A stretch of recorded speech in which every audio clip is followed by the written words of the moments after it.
Hey YouTube, it's your favorite mega church cult survivor as per usual. I'm live on TikTok and I'm live on Instagram. How exciting. How many TikTokers do you see being live all at the same damn time? All right, I'm going to give a little intro, who I am and then what I'm talking about.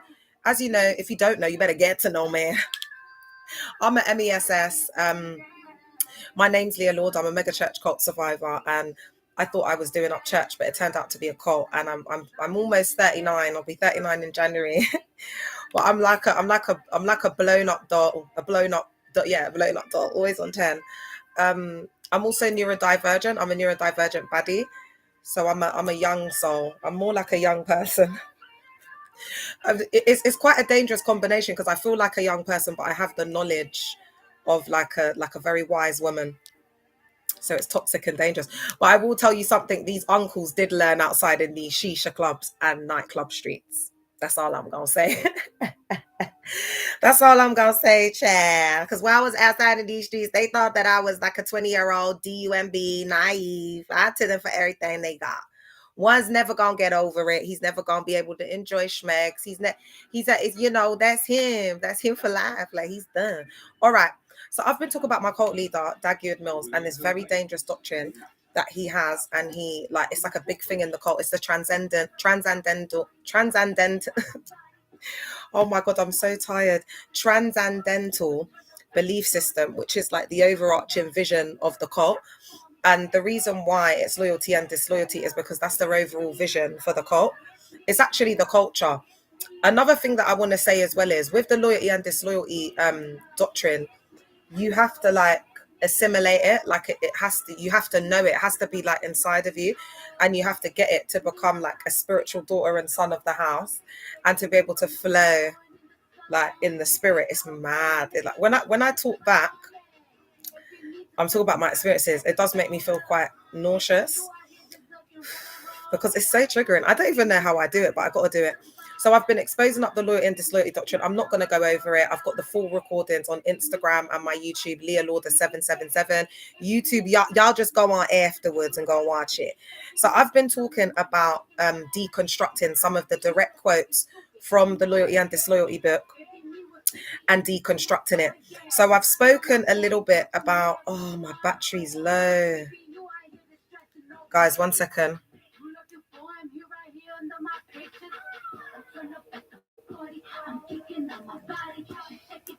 Sorry, guys. I did tell my kids that I needed this charger chair. It's me. It's me.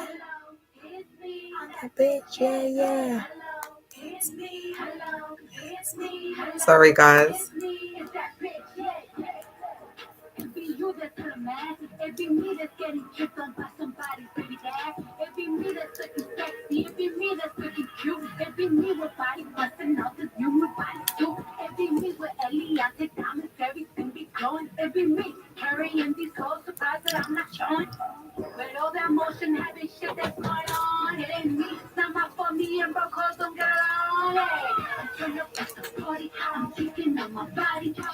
Don't come in just there. Thank you, baby.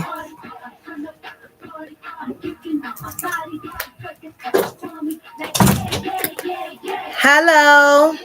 Hello. Hello. Is that bitch? Yeah.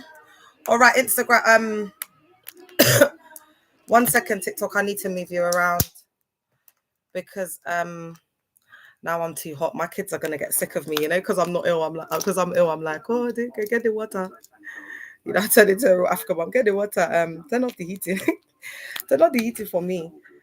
Yeah, I had to. Oh, thanks, Curvy Vibes. I am showing them off. I'm not gonna lie. I absolutely love them, girl. These are like the dream nails, isn't it? Like I'm so happy. I didn't even know that dark nails was where it's at, but now I know I'm never going back. Now I know jet black's where it's at for me, and dark nails and this type of look. I'm never going back. Once you go black, you never go back, baby. Good wobbly with a pageant, baby. Oh my God, I've just been having Cardi on repeat. I mean, she's just such a blood clot legend. All right, let's get into it. I'm going to give you a few direct quotes because we went through some of them. I'm going to give you the most important ones so that you can understand exactly how loyalty and disloyalty is used in a cult environment. It doesn't need to be religious, because remember, cults all have the same characteristics and they all have this, they all use the same tactics.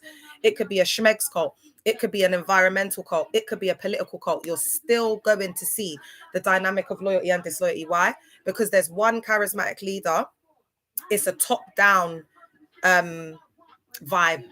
Yeah, and it's like the ultimate authority is the cult leader. That's what makes it a cult. That there's an ultimate authority. Now, linked directly to that is going to be a transcendental belief system. Now, I was questioning God, like, why this church cult? Like, why?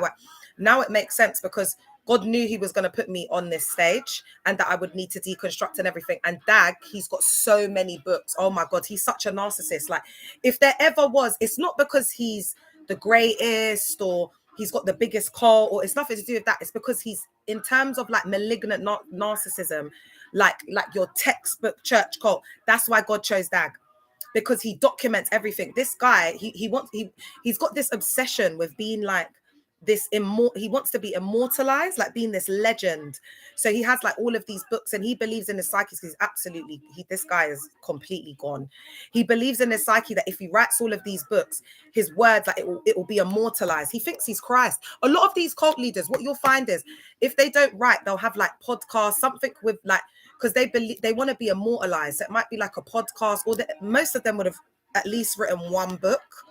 But it's like, they believe if the world would be a better place. Hey JB, the world would be a better place if there were like clones of him. Little, that in itself is narcissistic, guys. So that's why I say, when a lot of people are putting on this born again, it's pseudo personality. It's not a born again experience. They're actually just, hey bro, they're actually just mimicking the cult leader. That's why a lot of them, they don't have no identity. Like, I've been in, like, guys, I'm like Mandem. I weren't moving with the gal dem. I was moving with my pastor, my spiritual daddy, and all the man dem, all the pastor, all the high ranking. I was a minister of song. I was moving with all the high ranking bishop, everything, and it's male dominated. It's very patriarchal, very misogynistic. Do you understand what I'm saying? Like, I've been around all of them in there. The Mogs and the Porsters, yeah, they're like, if you ever get like close to them and you're around them, yeah, it's like, you see that their like mindset is a lot younger than what they actually are. Do you get what I'm saying? I'm talking about if you attend a big mega church now, but even if you attend a smaller one, the people underneath them, the people closest to them, it's almost like there's no brain cells. They cannot think for themselves. Guys, people have had their kids taken away from them, put their kids in vulnerable situations. In my cult, they just be leaving their kids with anybody, anywhere, any day, anyhow. Because there was a season where they had this like conference season, yeah, because they like this, they control your behavior through like cult ritualistic practices. So that's why, like, you'll notice, like, after the service, you might have been going to the pastor's yard, or if they own the building, you'll be there all night. They require a lot of your time, because they want you to get into that's why they say, like, to be a strong Christian, you got to be coming on Sundays, you got to be at the prayer.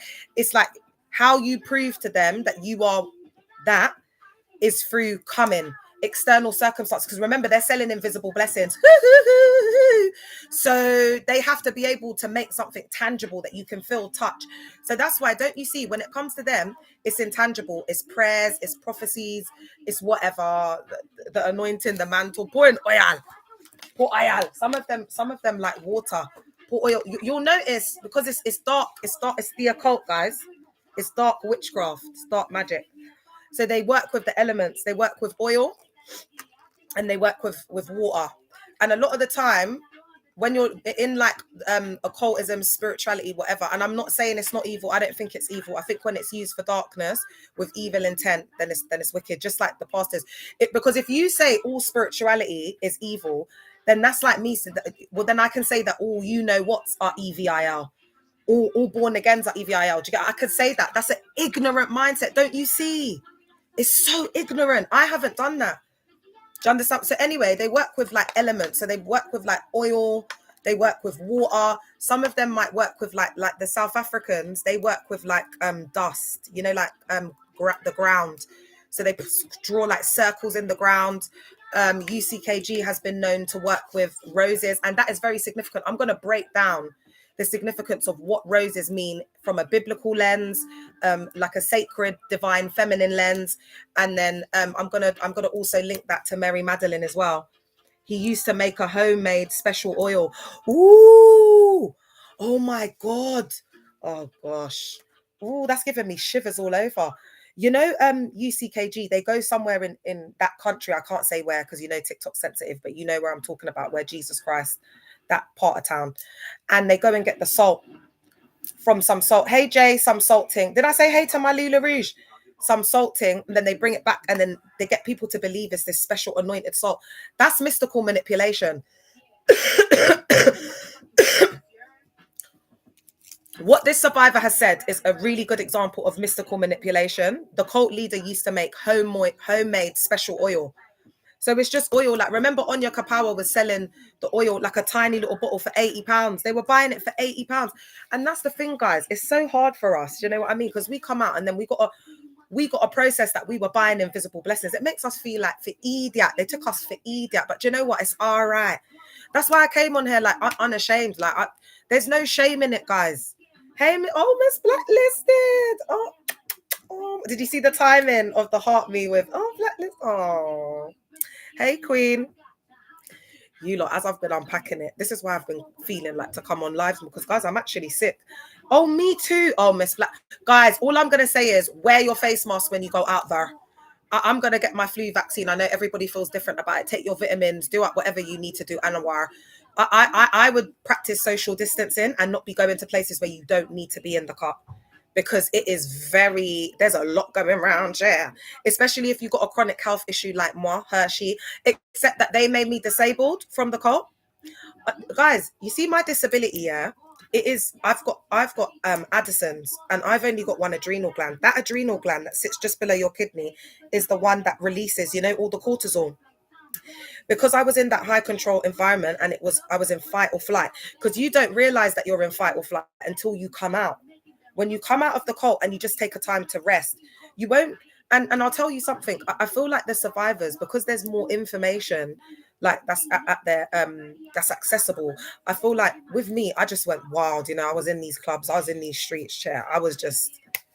It was like self-harm, and it was self-destructive behavior. But that self, you know what? It's not just like narcotics. It can be men, it could be women, it could be like destructive behavior, like isolating yourself. It could be all different things. So I think survivors are learning to kind of just be in that hermit mode and just like take that time to go within. And I think that's the best way, because the best way to learn who you are, that's a confirmation, is to go within. The horn is beeping, chair. Did y'all hear it? The horn is beeping, so it's to go within. All right, so let me go over a few that I discussed earlier, yeah? Okay.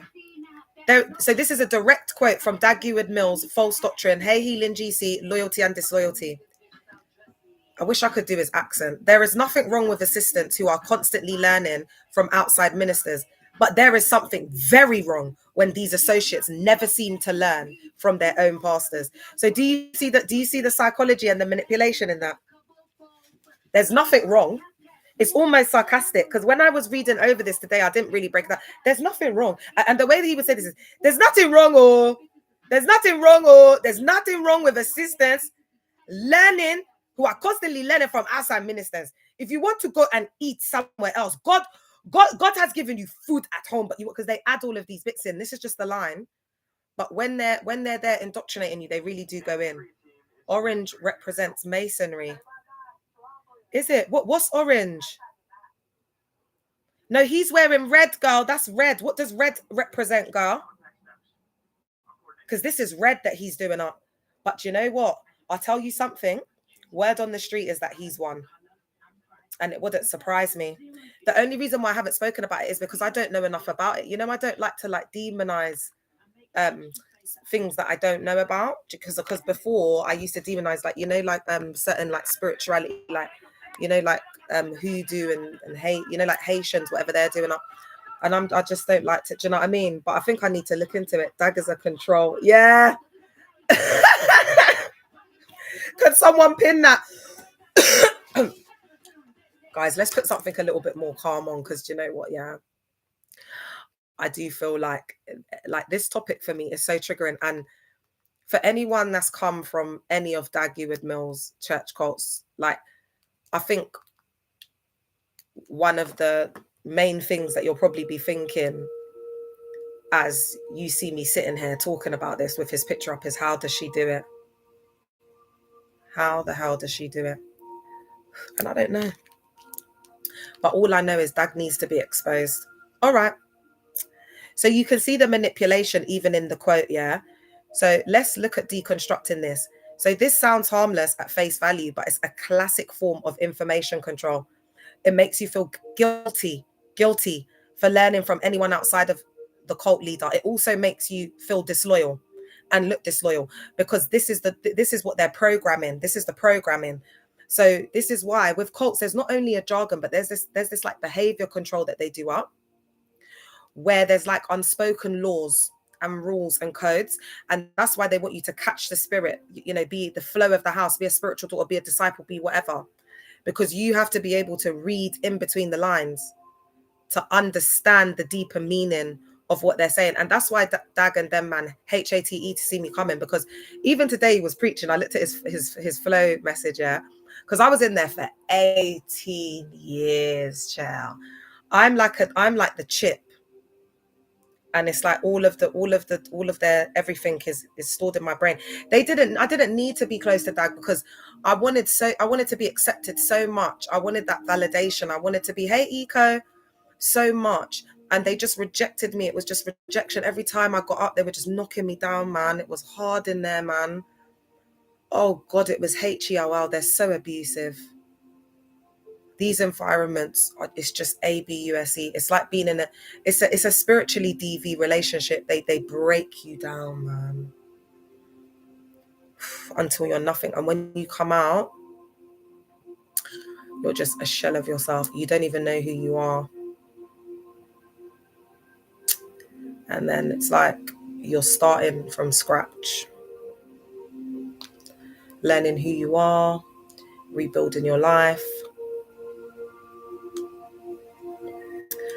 And there's no amount of time that these guys could do inside. There's no amount of money that could repay or mend or fix or compensate for the trauma that we experience. So as I said, as much as, yeah, we need laws changing this, but guys, I'm not going to lie,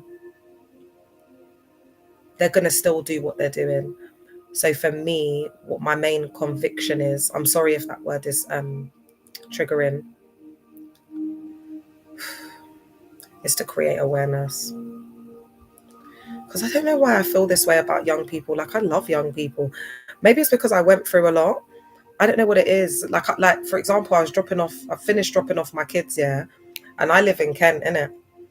And there was this guy like walking. He had like, like the tracksuit bottoms like under the jeans, and he's walking. And I just looked at him and I said, "Oh my God, this guy is so vulnerable." This is a young person that is at extreme, like, high risk of getting like groomed. Not even to be in the gang, just to be like not even a foot soldier, to be a lave. To be, oh, are you? Oh my gosh, Berlin, is it? We need to talk. Go for a coffee. And I just saw him and I just knew it straight away. Because like when you're from like the roads or you're a professional or whatever, you can see it. And I was just like, oh, I just wanted to like get him and put him in my car, just help him. And I just realized at that point, that's why, like, as you know, I've made the decision to just not be with a man for the rest of my life. Because my boyfriend was unalived by the police in 2007. And I'm deconstructing it now. And I'm realizing that that's the man I've ever loved. And I will only ever love, my first and last love. And I'm just going to dedicate my life to helping young people, and specifically like survivors, because I feel like I've got a lot of love to give. And a lot of these survivors, especially the second geners, they just haven't felt love from their mum. And a lot of second gen survivors, their mum will go to the grave with that mindset, and them never being told I love you, never being told, just Just love. Hey, Queen Vic, long time chair. How are you, baby girl? I've got too much love for it to just be like put into one person. All right. So this sounds harmless, but it's a classic form of information control. It makes you feel guilty for learning from anyone outside the cult leader. That's how they close your mind without realizing. Do you see how it's very discreet? They frame outside wisdom as rebellion or EVIL. Another thing that my cult leader used to say was, don't go outside of the doctrine because you'll lose Christ. It's fear. Like basically you won't be a Christian anymore because there's a lot of information out there. That's what he used to say. And like basically there's a lot of lies from Satan. Then they bring in like the DEVIL and they make you believe that like all the other texts, so like, you know, Mary Magdalene's Gospel, Apocrypha, all of that, they make you feel like it's EVIL. It's crazy, man.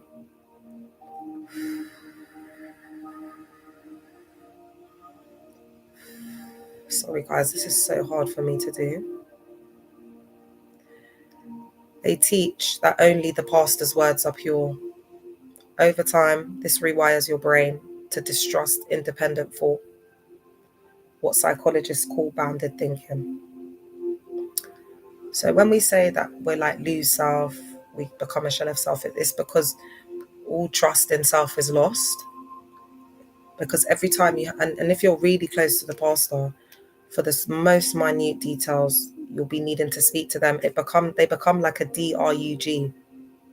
And that's why they have like a lot of addicts in there, a lot of recovering. If we were to do like a panel, like a toll, sorry, and we would see that most of the people in these settings are like reformed addicts, schmegs workers, people from GANGSs or from, that's the majority. And then any other people that you've got in there, they'll be in there if they're not from that level, because you'll be in these spaces either because you're desperate for a husband, desperate for a wife, desperate to get up from the roads, desperate to get out of the hoods, desperation. So do you see that transcends class? Because you could be rich but lonely. You could be poor but rich, like in terms of your kindness, in terms of how much of your time you offer. You could have a talent like me and just be like a diamond in the rough, like just raw talent, like just from the struggle, man. And that's what everyone always says, like when they hear me sing. Time on my hands since you've been away, boy. I ain't got no plans. No, no, no, no. And the sound of the rain against my window pane, it's slowly driving me insane. I'm going down. I'm going down, baby. You know, it's like Mary J. It's giving 90s. I can't go. Usually I can, but the truth, I'm just getting over tonsillitis. The little voice I have left, I used to do that. But yeah, if you just got a gift, you're gifted, you're creative. That's when they'll take you in. Like there's a cult called Spirit Embassy, a church cult. And if you're watching on the FYP or whatever, I need to do a call for it. And you're a survivor of Spirit Embassy, please come forward, because I've got survivors that have come forward now. I can't remember the pastor's name, but there's a guy in there that I think is Angel Ubert, which is the cult leader. He found him. He was like a homeless man, took him in, but he's got like this amazing voice. Like when he sings, it's like, wow. So that's the reason why he took him in, because he's gifted, because they don't take in homeless people like that. I will share historical experiences of how alienated Lighthouse Chapel became and is. Ooh, Eco, please. Eco, I'll keep it real with you, and I don't want to cry. Queen, when I think back here to the days when it was Lighthouse Chapel International, because it all started as Lighthouse Chapel International, the ABUSE that we experienced there historically, I'm not making it a competition, and I know that it's different now, but you have to remember the internet wasn't around.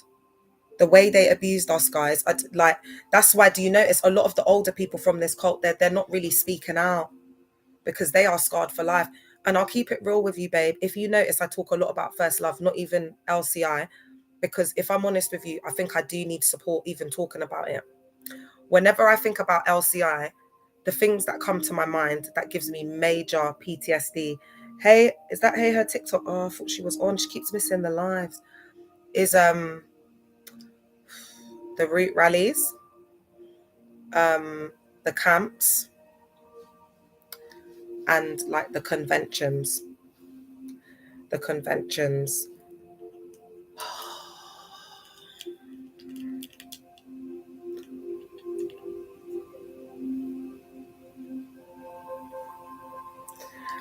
And another thing is as well, the OGs we were exposed to, because looking back, there's a lot of things that were happening right under my nose, but it's like they hid it from me.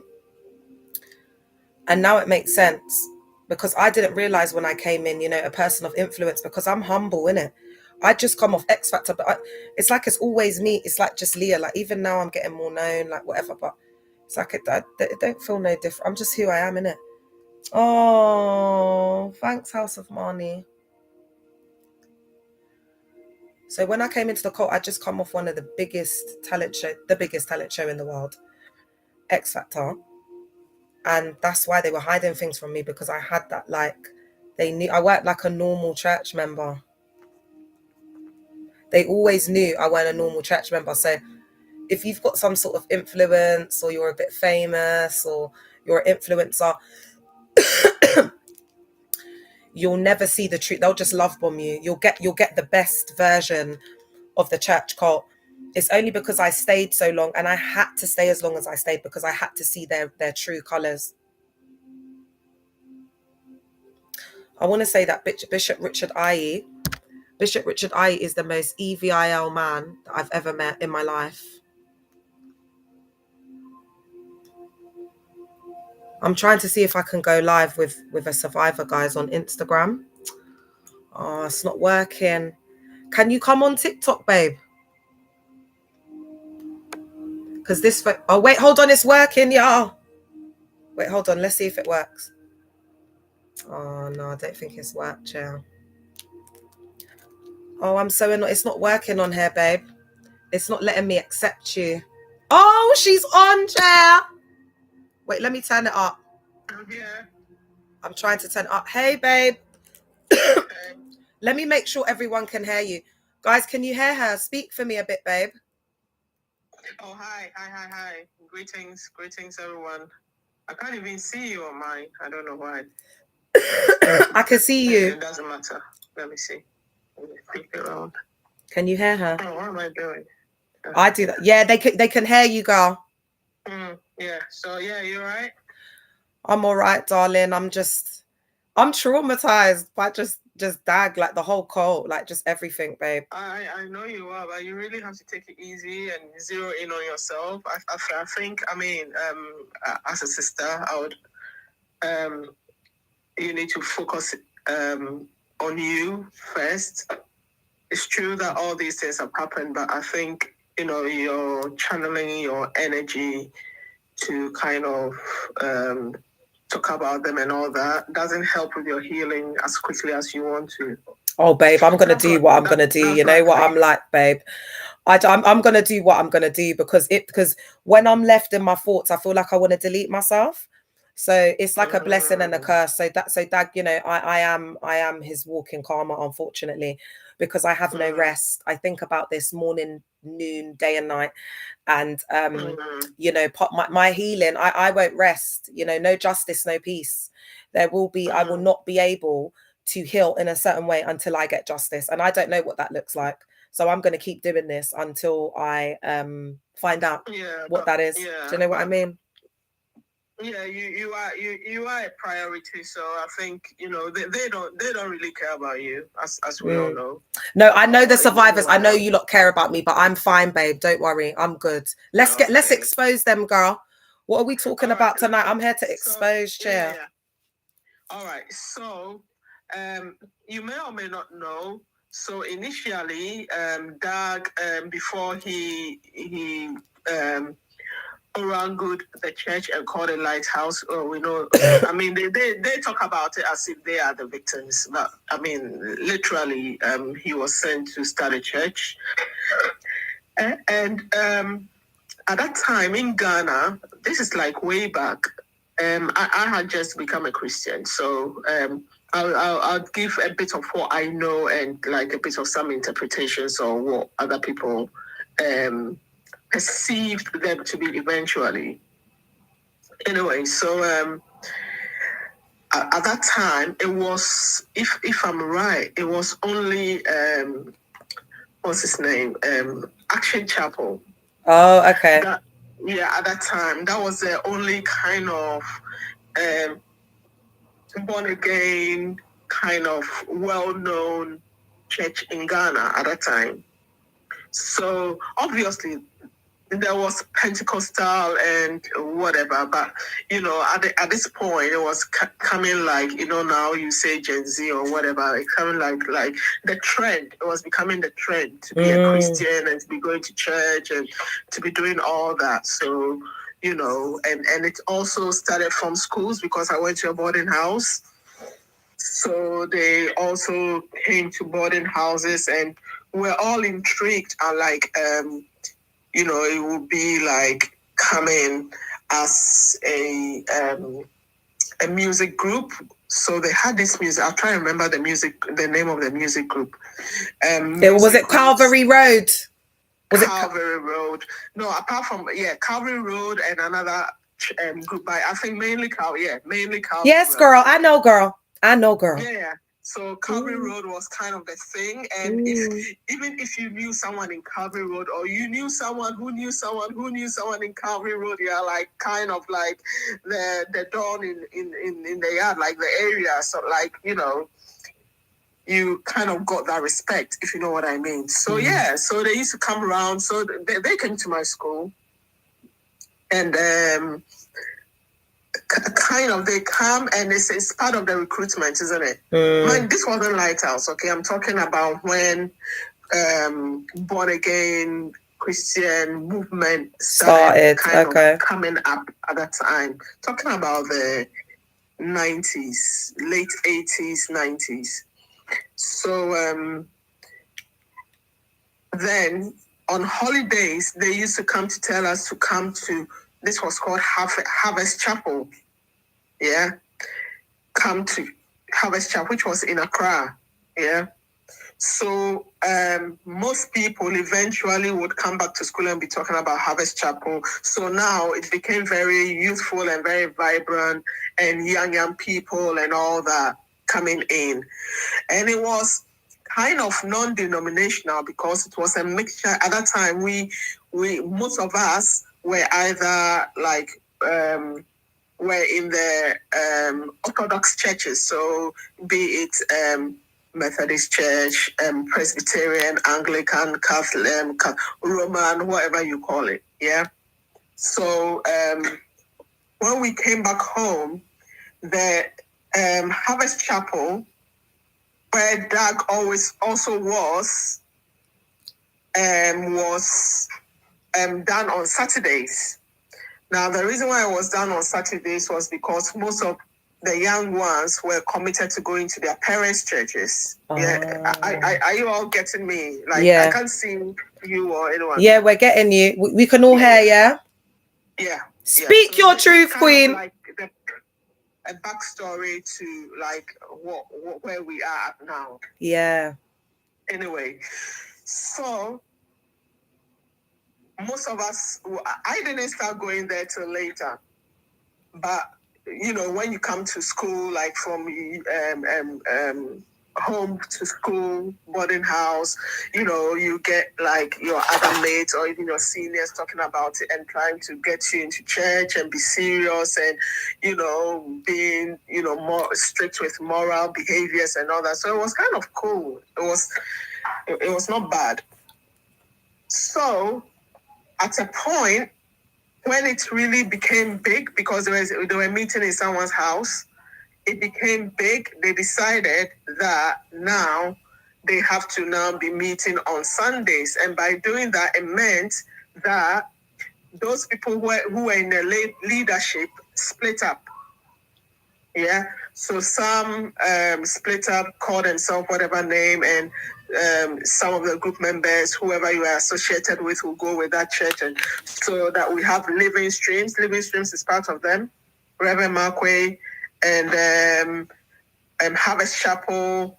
Oh, I think Harvest Chapel actually remained as Harvest Chapel, but it was now on Sundays. Do you get how the transition? I'm seeing the connects as well. Yeah. This is very useful. Okay, yeah. So now on Sundays, all right. So in Harvest Chapel is where Dag Heward-Mills was. But I didn't know him, but I knew Reverend Markway because eventually I went to Reverend Markway's church. And they knew him because I think he used to be, he wasn't a pastor or anything. He was obviously like just a church member, all right? But what happened was he was sent to start a church, I think by Paddy Brew. Paddy was kind of, if you like, not really the head because there were several different like leaders, but he was, I guess, like the key person in the Harvest Chapel.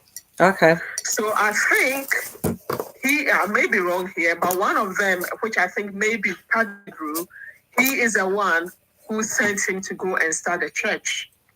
Who sent Dag? Yeah. Okay. Go and start a church in Kolebu. So now when this guy went, he decided to do what he's telling everyone not to do in his own church. Oh, you're joking. This is the introduction to loyalty and disloyalty, isn't it? This is why you're doing this. This is what you're so, oh God, I got to clap. He is consistently talking about it because he is a King Kong of disloyalty. Oh my God, look at this queen. Are you not feeling, I'm feeling healing. I'm feeling a release. He is a true King Kong of loyalty. Because I knew that happened, but I didn't know the origins of it. Like from Harvest Church and how it... All right, let me shut up and let you go on. Go. Yeah, my wild bitch. The pastor came to the church where he had now taken over to be his church because obviously they reported back to say that this is what this guy is doing. Yeah! So he was the disloyal assistant. He is the disloyal assistant. You need to read Scandalous. in some of his books, I think. And when we used to go on, I was so much into, I would even buy a plane ticket and go on this homecoming. And at the homecoming, his wife would be talking about it because they used to take us around how it started. We go here, we go. So we went to the Legon Gardens where they used to pray, and she used to talk about the fact that, we were here, and, when the pastor came, he said, those who want to stay with him should stay, those who doesn't want to stay with him should go. So that's how, they used to talk about it. They probably will not talk about it now, but this is something they were, unashamed of and preaching it, like, boldly, like, yeah, this is what we did, but, I mean, how dare you do it here, kind of thing. Yeah. So this is not something that is like, how dare I say this? Like, he even used to talk about it. He said it before. But he didn't break it down like this, though, that someone sent him, and he didn't break it down like that. No. They did. That's how come I know. They did. Oh, he did, because he said that there was a society. Do you know what? I was so messed up in the head, though, to be honest. What do you remember him saying? I remember him saying something like there was something that already existed there, and then he went in and took over it. No. Oh, he's been saying different stories then. No, well, obviously, because if you are not catching up to what the truth is, then he can always manipulate this. So this is actually what happened. Yeah, and it's on record. This is actually what happened. Anyway, so since now he has been declared an Orangu, senior Orangu, and some of the church members, including I believe Bishop Saki or whatever, I can't remember. Those who says oh yeah, the Preds. Yeah, I think Saki was part of it. Stayed with him. Oh, Yeah, that's so why he's got that. That's why he keeps them close. He can't discard them. Yeah. Oh yeah. And so at this time, remember, no one wants to deal with him. All right. So let it not look as if, oh, we are this and we are that. No one wanted to deal with you because you were an Orangu. Yeah. Then he started preaching all these loyalty and disloyalty messages. Yeah. And started smear. He was doing a lot of smear campaigning against all those people that is why he really hasn't got any friends. Ooh. He claims that he was at Action Chapel, maybe for a bit, but he was really, really, really at Harvest Chapel. Really, really, really at Harvest. If he had any connection or any close friends, it would be those who were in Harvest Chapel, where it was like the root of now these days all these different churches, apart from Action Chapel. Yeah.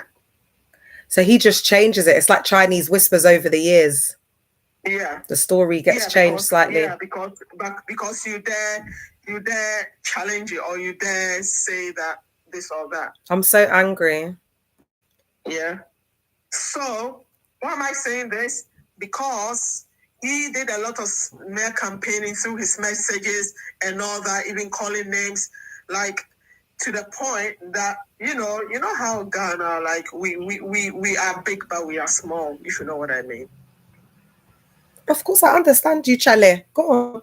I understand you, cry. Yeah, Flow. Chale had to come in. Flow. I mean, yeah. Come on. So anyway, so now, how can he go and talk to Reverend Marquis? He was a boy, Reverend Marquis' boy. Woo! Yeah. Chair. Reverend Marquis. Reverend Dr. Marquis, yeah. He's the one who runs Living Streams. Like he's like the pastor for me, Living Streams. And he created so much contentions because really, I mean, they were all like families, like, you know, because for example, in Reverend Marquis' church, one of his praise and worship leaders at that time, he's no more there because he traveled to the US, and I knew him. At that time, his brother was in Lighthouse. And I'll say Lighthouse because I don't know anything. I don't know this nonsense. I need a bell. It's all a scam. It is all a scam. Where's my bell? Same things. Where's my bell? It's all the same thing. It's all a scam because I love it. These are the real OGs now. These are the real members coming in the car. Hold on, because he's the same person who was saying Clock that, the bishops have to be men, yeah. And suddenly he's introducing a couple of women or however many women there. I don't keep up, so I don't know. Wait. Are you saying that Dag said there was no female? Yeah, there was no female bishops in it, and then he changed it. Is that what you're saying? That's what I'm saying, yeah. That's what I'm saying. Yeah. Then suddenly you've introduced a couple of women. Plus, he I don't know what I have a word, but it's not coming. I'll say it in your language, cry. How Flow. How dare you claim that you are getting these women to be bishops, and for crying out loud, claim that you are changing their names because whatever. That is some one crazy controlling freak. Like, I can't understand how you would say that you are changing the names of women who have husbands. Clock it. What are you trying to do? Clock it. So you are now taking over someone's home. You're renaming someone's child that they gave birth And to. the men are all standing there watching, their husbands are all watching and applauding and clapping. Well, all what he's done is, I can't say that they've done he's whatever he may intend to be doing, but come on. I agree. I stand 10 toes down with you, bitch. Like, talk your talk. Everything she says, I endorse, baby. I'm standing with you, girl. It's not for me to accept or not accept, but you don't have any role in any person. You can't change your children's name. Why? Go and change your daughter's name when they have married. Go into your daughter's home and tell her husband that you are changing their name. Crazy. Who does that? See, that's a level of control. Yeah, and control and manipulation, and that's crazy. Yeah. So, yeah. There's so much I can say, like, if I start, I'll not stop. Like, it's craziness. I know, and there's so, you know. Lighthouse. So anyway, so now, and also, you know, she's that, giving us more. I think I've said it here before, or I may have mentioned it to someone. So, way back in the day, way back when, you know, trying to get people in the church, you'll be doing all these programs and all that. So let me have a soda. Sip that water, girl. Keep hydrated, bitch. I would keep hydrated because I need to say it. Yeah, you gonna be talking your truth tonight, baby. We got. Can anyone get us some water? Sorry, go on. Go on. No. She's taking a little water break, man. We got to make sure our survivors are hydrated, man. So he really lost my train of thought. All right. So he now, I don't remember what I was saying. Take your time, girl. You were saying back in the day. So, okay. So now, yeah. So he, I remember now. So he nearly. I need to check. I'm coming. Died. He claimed. That's what he claims. Yeah. They were going somewhere to the northern Ghana. Oh, this is getting good, man. Oh my God, she's got tea in it. Because I'm drinking wine. I need to go and get my other gown on because I'm too hot. Go on, girl. We all here listening, man. So he was going to they were traveling, according to him. They were traveling. I don't know who else was in the car with him, but apparently this car they were in, some assaulted, and he feared for his life. So he now is preaching and coming to tell the church that in case at this time he hasn't had his children. I think so. However, obviously the children were small, isn't it?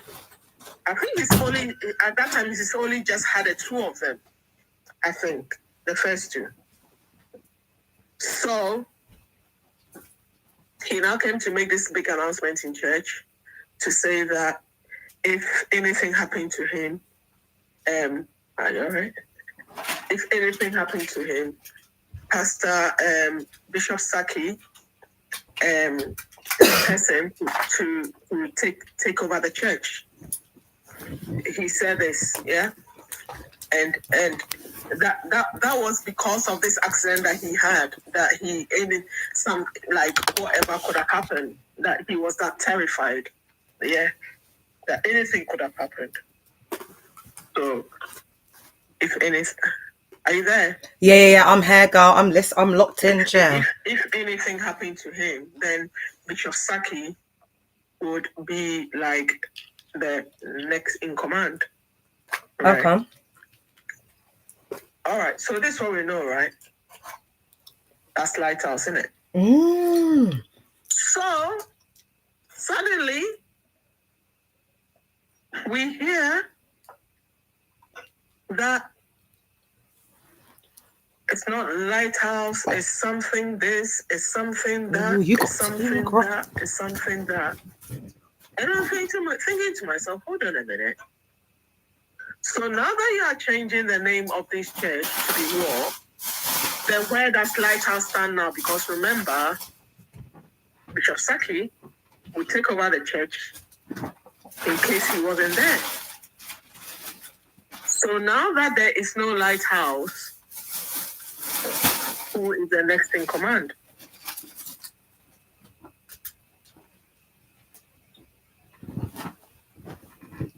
And I'm thinking, is it now that he's realized that, oh, my son can be next in command because he actually preached this? And what he said was, when John Austin passed on, his son took over. I'm saying exactly, using the exact examples that he has used. When John Austin passed, his son took over. And so did the son of Kenneth Hagin. Kenneth Hagin. The crook Kenneth Hagin is one damn liar and a crook. And I know this because at a point in my life, past life, in fact, I could easily say there is no one single Kenneth Hagin's message I haven't listened to. Back to back. Yeah. So the question is, now that you are changing all these names, what happens? The name of the church, and it is one church, mind you. What happens? What happens to this saying that Bishop Saki is going to take over? Now that your son is a bishop, is he the new, is he the one going to be inheriting the church? Yeah. After you? Is the question. Yeah, so things like that. I don't know, but I mean. Do you remember when he used to say, the church belongs to no one, it's not my church, it's God's church, I don't know who's gonna. I remember. Yeah. I remember. And he used to say it was even because in the start what was the slogan for the church? Was it winning souls or so something? There was a slogan for the church that used to be up with the banners. Yeah. And he used to say that when I stop preaching this message, you can carry me out of the church, because I think I would have to do that. Go and carry him out of the church because he is preaching something that is not the message that he claims he has to be preaching. He himself said it. We should carry him out of the church. Because now he's preaching him, isn't it?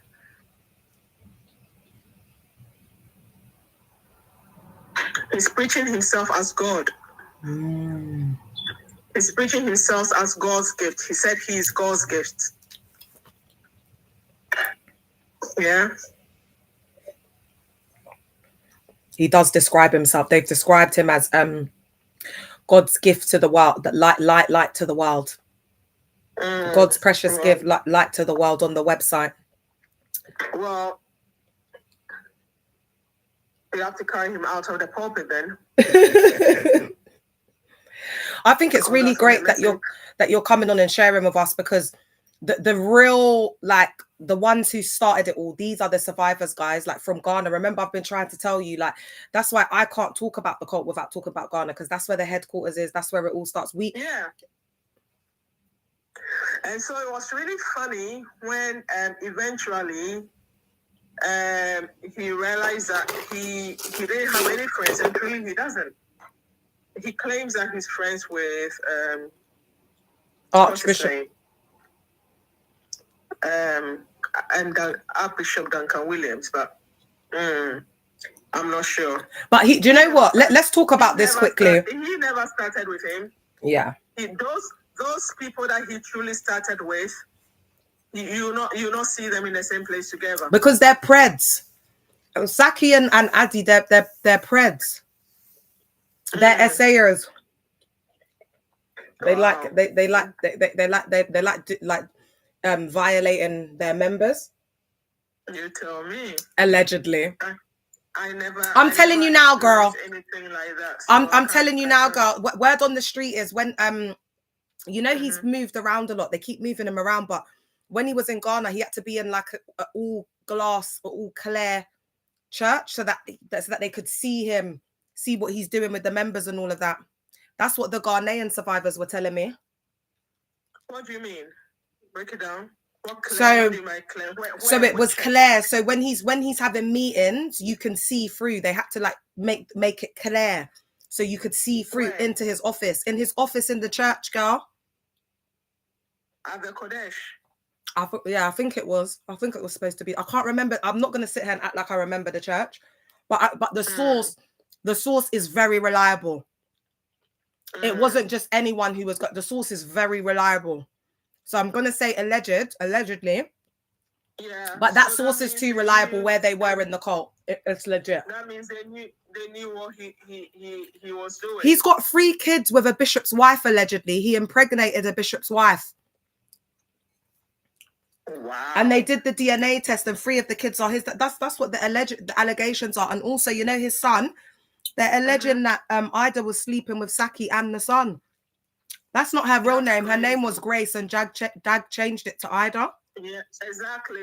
Dag changed it. That's what he does. Yeah. He changed her name from Ida to Grace. God knows why. No, from Grace to Ida, girl. From Grace. Oh, Grace to Ida. Yeah, but he owns her life, man. Ida now, innit? Yeah, he owns her. That's his property. Yeah, because I remember he didn't mention any names. I remember one time he was saying that, you know, something in this lines like, oh, that's why he's told someone, because he's been traveling and he's told them not to have any more children. Yeah. Oh, Did you hear that? Yeah, I can. I'm sorry. It's ringing bells as well. Yeah. Yeah, because he's been traveling, because when he needs you to come, you need to come, and he's going here, there. So, you know, he's told those people, I mean, that person, there was one person, and I was suspecting that was Ida. He was, and that they shouldn't have any more children. Do you know what? I think that's why he can never discard Ida, because she's given her whole life to him. They've had more of a marriage than him and LP and Lady Reverend Adelaide. They got some weird dynamic of a relationship that you think. I know. All of them years he was traveling and coming to London and coming here, there, and everywhere. When did we see Auntie Mommy? Nowhere. When did we see her apart from Daughter You Can Make It? I don't remember seeing them both here before. They all came separately. Exactly. Even Daughter You Can Make It. Remember, because he used to think he was like royalty. He used to say he never flies with the whole family because the royal family don't fly like that. Because then it will wipe out the whole family. Dag thinks he's royalty. Yeah. So there's so much, man. But yeah. You just have to, you know, put your head down and like read between the lines and understand exactly, you know, how they operate, so that you don't fall into their snare. It's a trap. It's a trap. And it was also so far I've never really understood this, because you know, when we raise money, and I say we because I was part of it, to build the home, what's it called? Orphanage. Mother's Club. Mother's Club. The orphanage. What do they call it now? Mother's Club. They call it Mother's Club. It was called Mother's Club. Remember, we used to have the boat. They used to do the boat trips on the Thames. We used to have to pay. We used to have to pay a monthly amount, like Healing Jesus. Oh, yeah. Well, then I don't remember. That's all of. I think that's all of Adelaide's ministry, like the orphanage, everything for the kids. It comes under the Mother's Club, and then we would be paying money like a month. Oh yeah, I used to be making those payments. Yes, girl, you're forgetting. Yes, girl. Yes, girl. I made those regular. And then she would come and show the video of the stuff that needed to be done, what they needed to do in the orphanage, and they would make us buy these Christmas cards that the orphans made with their like pictures, you know, just like scribble, and we'd pay anywhere from £50 to £100. I used to dread it. Like money's already tight, and then they want you to buy these cheap cards for like hundreds. You, and it's as if you feel guilty. And if you were a shepherd or in a leadership role, God help you.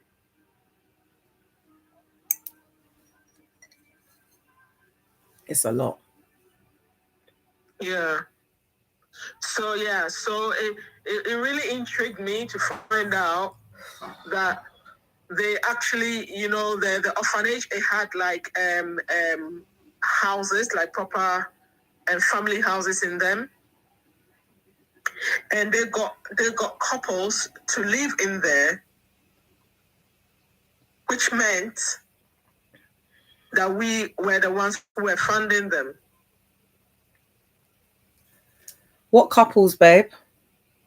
No. What I mean is, you know, in the orphanage, yeah, they had built homes. Like it wasn't like I haven't really been there, but in the way they were describing it, like they had like 2-bedroom like apartments. Yeah, I've seen it on the TV. They're fully furnished apartments. Yeah. They've done them up. They have and in those apartments, yeah, they would have maybe a couple, like a husband and a wife, stay in one apartment. You get it? I'm getting it, girl. I'm just trying to process it. Then if there was any child who they would adopt, that is where they would be with that child. You get it? So they're like manipulating people, like giving them a house if they take the child, like, and then they can stay in the house, adopt the child.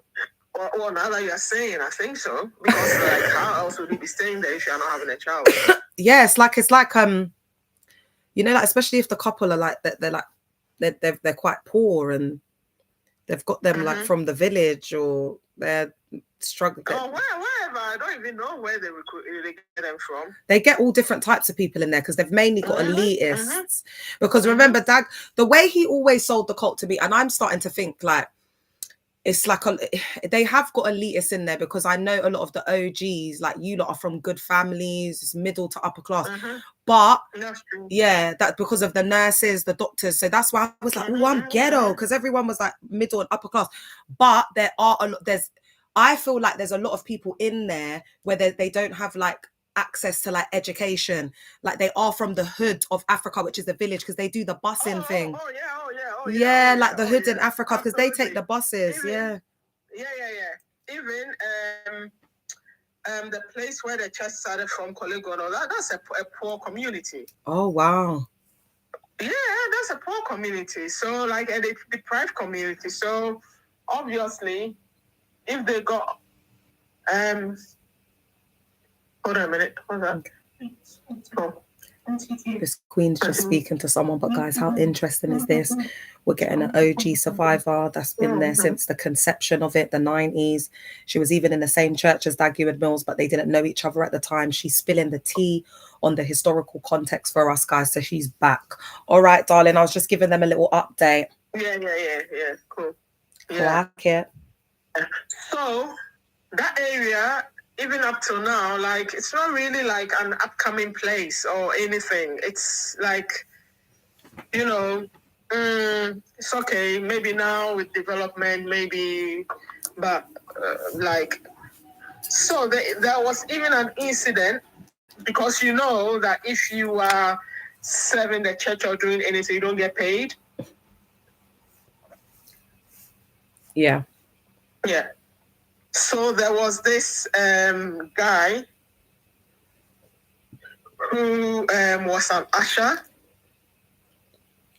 and apparently he, even when I was getting married, because I got married in a church, like in Adelaide Chapel, he was the one who came. He volunteered to do the ushering, and I noticed some discrepancy with the offering that we received, but you know, you wouldn't know, would you? But you would notice something. I did. So I found out later, and this was a big incident that happened, that he was watched over a period, and they found out that he had been taking some of the church money, because some of the pastors, when they observed that it was actually him, they went to his house and searched up his place, and they found some foreign currencies and like stash of monies and all that, and like that he kind of left the church, or he was expelled or whatever. But yeah, but I say this to say that, like, you are not remunerated for the work that you do, okay? And no one actually checks to see your well-being, how you are keeping yourself or whatever. They really do not care. So not to condone his actions, but to say that, you put him in a place where, because obviously if someone is, lacking, and you make them responsible for financial or money, then, you kind of, almost the adage that goes, you leave the cat to look after the fish, kind of thing. So that's what happened. It was unfortunate, but I think that, if there was any lessons learned, then you would want to be supporting young people who need that kind of support. I don't think people's intention is to come to like steal, or some may, but I mean generally. And if that support was available, I think they would wholeheartedly go for it, or even provide some kind of job, so like a training program or something to support. Because you are in the community, and all these people, and plus, you are doing this homecoming, and people are coming, because I know a lady, I saw her recently, but I didn't speak to her, in South London, who was so much into the church, came into the church and got married to this rascal, did all his papers, came back, and this guy, like, even in back home, I mean, come on, not to disrespect anyone or anything. Like, she had her class, she had her level. You were nowhere near her level. Yeah. With respect. And got married, and I'm not in the church anymore, but I'm not in the church anymore, but I mean, they were in Carden Road. I don't know. I don't think it worked out. There's been so many divorces, because babe. already there were so many issues, because that lady was like a no-nonsense lady, and I'm not putting up for crap rubbish from anyone, and I don't care if you were introduced to me by the bishop or whoever and all that. So it was an arranged marriage. Did they arrange it in the church cult? How else can I say? Yeah, because she went down for I don't know how long, And because that guy was like, you know, like how these boys go following pastors, holding Bible, this, here, that, you know, kind of thing. And they kind of introduce each other. Oh, you two can marry. Oh, you can Shepherd Oral Lincoln. blah, blah, blah. Yeah, so I'm sure if I mention his name, you know. Yeah, I'm sure I would. Yeah. Is he still in the cult? You know what? I haven't been there from time, so I don't really know. I didn't. When I saw her, I didn't get a chance to speak to her. This was somewhere in August. I didn't get a chance to speak to her, so I really don't know. So, yeah, but I don't think, like, you know, she was a lovely lady anyway, but yeah. Oh. Yeah, but those are, and I remember this other young boy. He was in school at that time. He was really young. And he used to, when Dag came, because we were in All Saints Church, and he saw this, but I think he was in the choir. Really young, light-skinned boy. I don't want to mention his name either. I think I know who you're talking about. Yeah. So maybe you can tell me more. So he's like, oh, you are like me, kind of thing. And he said, you know, so at that time he used to come every year. This is before we went to Carden Road. He used to come every year to raise funds and all that. Yeah. So one time he came and he said, oh, you come with me to Ghana. So he went. That boy went. He was about, I want to know what's happening to him now. This is about over 20 years ago. So this boy went. He was about 17. And there was this other girl who was also young.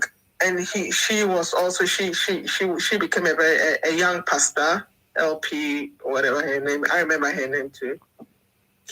And apparently they got both of them to marry. They both married. And I think I know who you're talking about, you know. Yeah, so yeah. Is the wife dark skinned? Dark skinned and skinny. Yeah. And she went to Spain or a Spanish speaking country. Was she one of the ones that went to Mexico? I think so. It was a group of them who went to Mexico, isn't it? And because she left her university place, she got into LSE, and she didn't take she's never done a degree, and her parents went down Vex. She's married to the light skinned one that you're talking about. Oh, okay. What's happening to them now? They're in she does, I'll send you a link. She does the flow, babe, but she does the Spanish speaking flow. It's really sad. Because, you know, when you see her from when she was really young, like when because you would have seen her from before. I started seeing her in probably her 20s at that point. When they had just come back from, you know, like starving and nearly unaliving in Mexico. And then that's why they gave them that's why they made them LPs, because they starved out there. LP Marcella still got health issues because of that. They starved out there. She was in that group, wasn't she? Yeah, she was busking. She had to busk in Mexico to make a living, because, you know, she sings. Really? Yeah, girl. Because she was my pastor in Apache. Yeah, she was my pastor in Apache for a bit, because they sent her to Ghana and she was singing for Bishop Dag, and then she had health issues. So she had to cut. Well, she told me she had health issues. You know, you never really know the tea. And she came back and she told me she had health issues and had to come back to English. So she was my pastor for a while. And then she begged Richard to go back to First Love, and he let her go back. And then she just left, because they wanted to discard her, innit? Because she's old. That's why they wanted to discard her to Ghana. Yeah, she can't do nothing in the UK now. She's old, but they couldn't just discard her like that, because she obviously knows secrets. You and me will have to talk offline. We do. You and me will have to talk offline, because there's things I don't want to say, because she is a survivor. Yeah, she is a, you know, you don't know who's left and whatever, and we don't want to be exposing their business. Yeah. That's true. But all I'm going to say is I was very shocked to hear what was going down behind the scenes, girl. Really? Yes, girl. Different. I heard something different. Yes, girl. Because remember, I was telling you that, my ex also went to Spain as a missionary and all that. So that was kind of the missionary boom that everyone, if you were not going, like, we are kind of questioning your Christianity kind of thing. Do you want to tell us a little bit about that? How they groomed you to go on missions and give up your whole life here to go and struggle in another country? Can I ask you a question? Was it before or after the Why Are You Not a Missionary camp? The mission, Why Are You Not a Missionary camp was in 2007. Oh, it was after. Because this was in 2007. Oh, yeah. Because I had I think in 2007, 2008. Yeah, I think around that time. Because we had that camp. Because we went in 2008, we were in Spain already.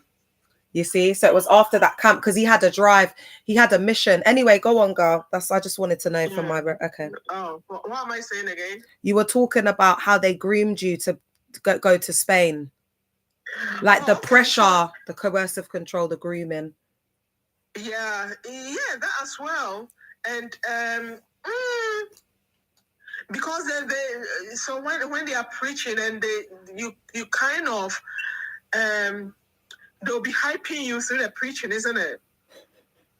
So they'll be saying something like, oh, like this person, they even offered to come here to go to this country, and they are the kind of people that like, do you see what I mean? And when they are doing that, it makes you feel as if, oh yeah, I also want to be like that. You see what I mean? I also want to be like that. So the grooming to be a missionary, honestly, wasn't really directed at me, but it was my ex. Your husband, your ex-husband. Mind you, he was a narc, so that will suit him very well. So I am now. Yeah, because they groomed you to be the lave and the helpmeet. Exactly. Yeah. Exactly, and that if he says he's going, then you have to follow. How dare I say no? Yeah, so maybe that aspect will be for my grooming that I have to kind of submit. Whilst you're talking, I'm going to be in the background because I do need to take just a minute. Because when I speak to OGs, babe, the abuse we suffered and you suffered even before I came along was just disgusting. And I think we need to meet up, babe. I think we need to do a proper piece on this because we need to bring justice for the older people, babe.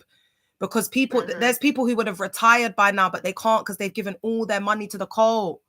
It's scandalous, man. It's terrible. Anyway, go on. Sorry, I'm butting in. Yeah. Anyway.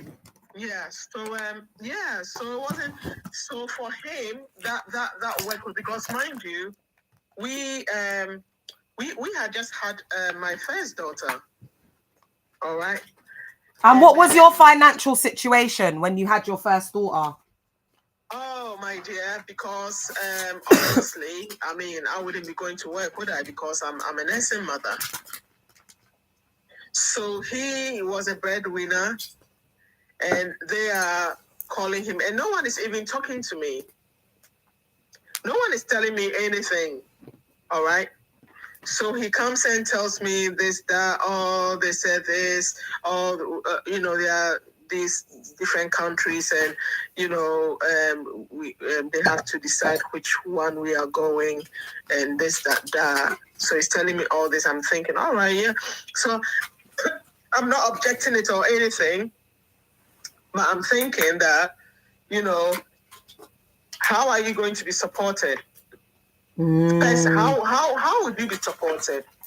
Yeah. How are we going to do this? You just had a baby. You just had a baby, a newborn baby, and they're uprooting your ex-husband to go and leave you, whether you had postnatal depression, you were going to afford it. They just left you as a new young mother. This is so bad. Are you not hearing this? Exactly. Oh my God, I'm so sorry. I'm not even thinking about myself. I'm not thinking about myself. Oh. Yeah, like, you know, I'm thinking about him. I'm like, are they giving you money? Are they paying for this? Are they, mind you, I mean, there's zero in the account. Yeah, I think at that time I had gone on benefit or something. TikTok, can you hear? Oh my, you were claiming, and they. I had gone on benefit. So can anyway, you TikTok? Can you hear? Come to tell me all these stories. We went to Bishop Aye's office, and you know, like when these things are going on, they go for hours on end. Come 3 a.m. in the morning. The meetings, you know, the meetings. Yeah. 4 in the morning, you know, no one cares whether you're working or not. Yeah, coming late, and the meeting, like you go on Tuesday. Can we talk about the Tuesday services after as well? Can we talk about that? Yeah. If you've got the time. Yeah. Okay, all right. I'm listening then. Yeah, so they'll come late, or they'll call them for a Saturday, whatever, and they are doing whatever they are doing. So mind you, all these things, I'm not involved. So I really don't know the ins and outs of like the arrangements or the planning. So all that I know is, they've posted me to Spain, you know, and I'm going with this pastor. So I'm now asking, who's paying your flight and all that? And he's telling me all these stories that, you know, because they are not sure when you have decided that you're leaving home to travel to a country you know not of. Apparently the church, this is what my ex is telling me. He's telling me that because they don't want anyone to abscond with the money or whatever, this nonsense, they would meet you at the airport and give you whatever and make sure. So much rubbish that I believed. Oh wow! So they're just lying. Yeah, that I believe. So he's a narcissist I'm dealing with, and we are in a narcissistic church. So like, you know, how can it go wrong? So anyway, in the end, obviously, he leaves with obviously he leaves, and I'm here with my how many months old baby. Oh my God! And you were on benefits. On benefits, yeah. So they're encouraging men, like, so these dusty guys, like, who don't. So it just shows that these guys who have, like, they're just trying to escape their responsibilities and what they got to do here. Oh yeah, and they got a church to encourage them as well. Yeah, and they're just leaving the women to pick up the pieces. Yeah. That is one aspect. Yeah, and for those who stood their ground to say that, oh no, I'm looking after my family, they are labeled, you know that. They would have been kicked out of the church. Yeah, they are labeled. So anyway, quickly, babe, can I just come in and say just quickly, those type of husbands are labeled as like A1. They call them, like, demonize them, like they're DL. A1 husband. Yeah. He was definitely A1. So anyway, now after a year, things are not going on. In fact, I came to visit us. I went. I think the first Christmas, obviously, I went over, and I came there on Christmas Day with his entourage, with his family. Yeah. On the day, so he came to preach at the church, and that was it. We didn't. I was expecting that maybe we would sit somewhere and socialize or anything. No, everyone went his way. He went with his family to wherever they were going. This in Barcelona, and we also went back home and you know lived our life, wherever the life was. Yeah, so he came there. This, I think, in 1998. Sorry, 2008.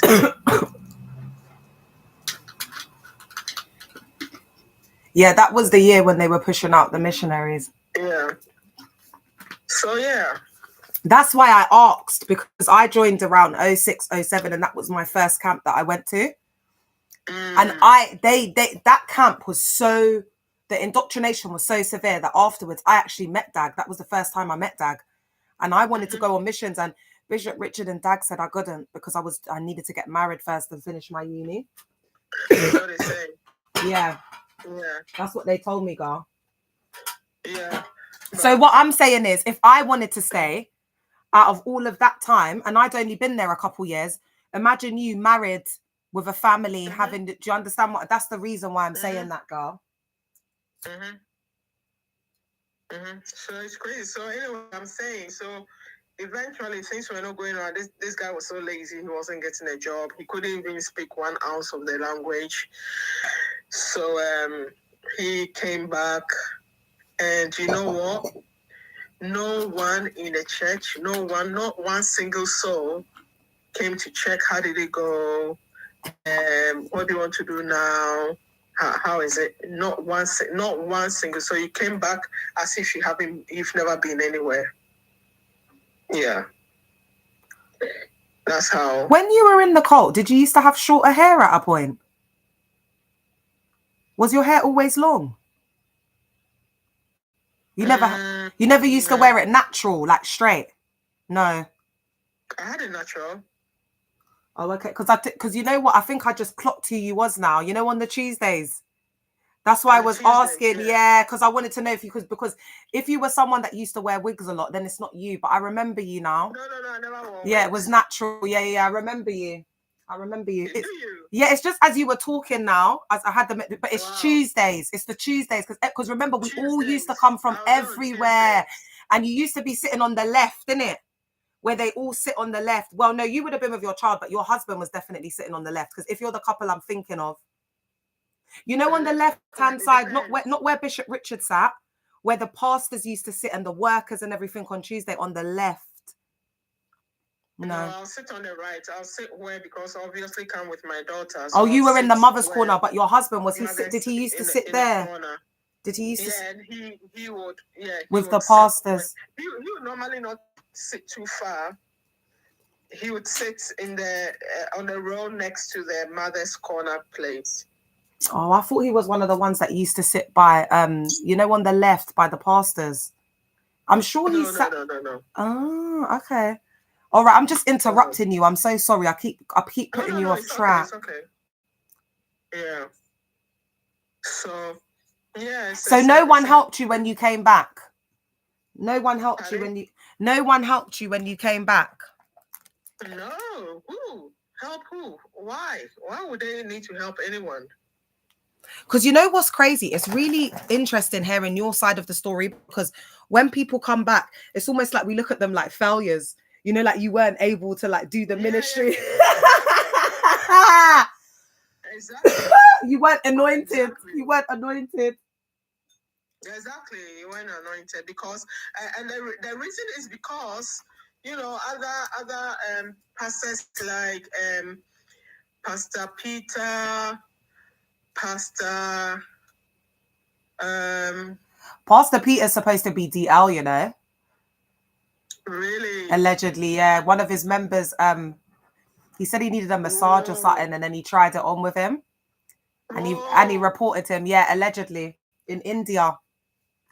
Whoa. So he's in Ghana now, apparently.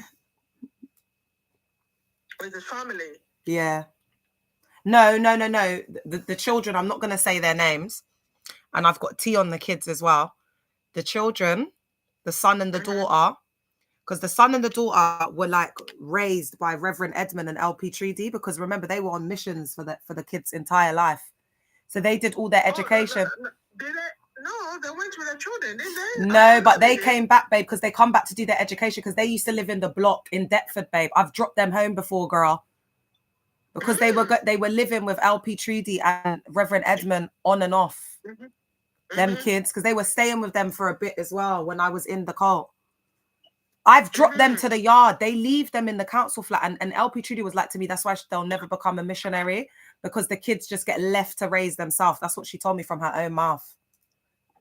LP Trudy. Yeah, and it was late. They asked me to drop them back, and they were telling. Is she LP now? Oh, probably not. They've probably stripped her and Reverend Edmund. But when I dropped them, they basically said to me, Hold on. They strip who and why? No, they asked me to drop. So let's say Reverend Peter's children are called Gary and Sarah. They asked me to drop Gary and Sarah home because it was late. It was late in the night, and they'd come from some first love rehearsal or something and come to the main church. So they said to me, oh, just drop them. They live in Deptford. And then like I could go home from there. So I dropped them, and they lived in one. It was like it's like the council flat. It's like the council flat of the mother and father. They were grown at that time, isn't it? Yeah, they're like in, I don't know, uni at this time, or because they're in London. By themselves. Yeah, they've had to raise them. They've had to raise them. That's why they give like the pastor's kids like special treatment. Do you know what I'm saying? Because they know that they haven't had their mum. They've like neglect, because most of them PK kids, they're SA and the gal, they're same gender SA guanin as well. Really? Yeah, same gender guan, and it's PKs. It's Porter's kids, girl. They're the most messed up ones. Wow. Yeah, girl. Wow. So what what are you saying about stripping Eddie and his wife from Reverend Edmund? Because they blame them, innit? They blame them for me speaking out. Do you get? They blame Pastor Edmund. Yeah, because he's my spiritual father. He taught me everything I know. He introduced me. That means he didn't teach you well. Yeah. So it's like he taught me too much. I shouldn't know what I know, but it's not just from Reverend Edmund. It's from how I have, like how I soaked the messages and the doctrine. That's what it is. So I'm able to understand it. But obviously it's like, punishment and discipline, because it's like what? Because they didn't do things by the book, but none of them do things by the book. Dags are teeth. But they've got to look like they're doing something about it, innit? Like that I'm speaking out. They've got to make it look like, someone's getting punished, someone's getting, someone's got to be the scapegoat, babe, because it's not going to be Dag. It's not going to be Richard, is it? Yeah. So to teach a lesson for those who are there. So where are they now? I don't know, because apparently they're in Apache, but I haven't seen them in any of the pictures. And like the LPs are just, oh my gosh, they're so EVIL. So they never accepted Trudy. They've never liked her. So really? I think, yeah. So one of the reasons why it took me so long to speak out is because I was scared at how like they were gonna go in on them. Do you understand what I'm saying? Like I was scared for their mental health. Did they ever make Trudy a pastor? Yeah, it took them 10 years. They waited 10 years. They waited 10 years to make her a pastor. So Trudy she wasn't really that engaged, was she? Or she was? It was Eddie who was like the music, whatever. And right. He started off as the choir director, the choir director of the whole of UK. Yeah. And then Trudy used to do the uniforms, but Trudy, they never liked Trudy. Trudy wasn't liked, so she was more behind the scenes. Do you understand? She would make his ministry work, but do everything behind the scenes. So I got very close to her, and because she was behind the scenes, she's like very close to Bishop Richard. What does she used to call Linda? Oh, she used to have a special name for her. She used to call, LP Linda, Bishop Richard's wife. She used to call her a special name. I can't remember what it was called. Something like mummy, something. And she was really close to her. So I started getting brought into the inner circle because she was saying, oh, Leah's all right. Like, she's been there for years. And then by that time, I'd been there for like 16 years. Do you get what I'm saying? So like, oh, wow.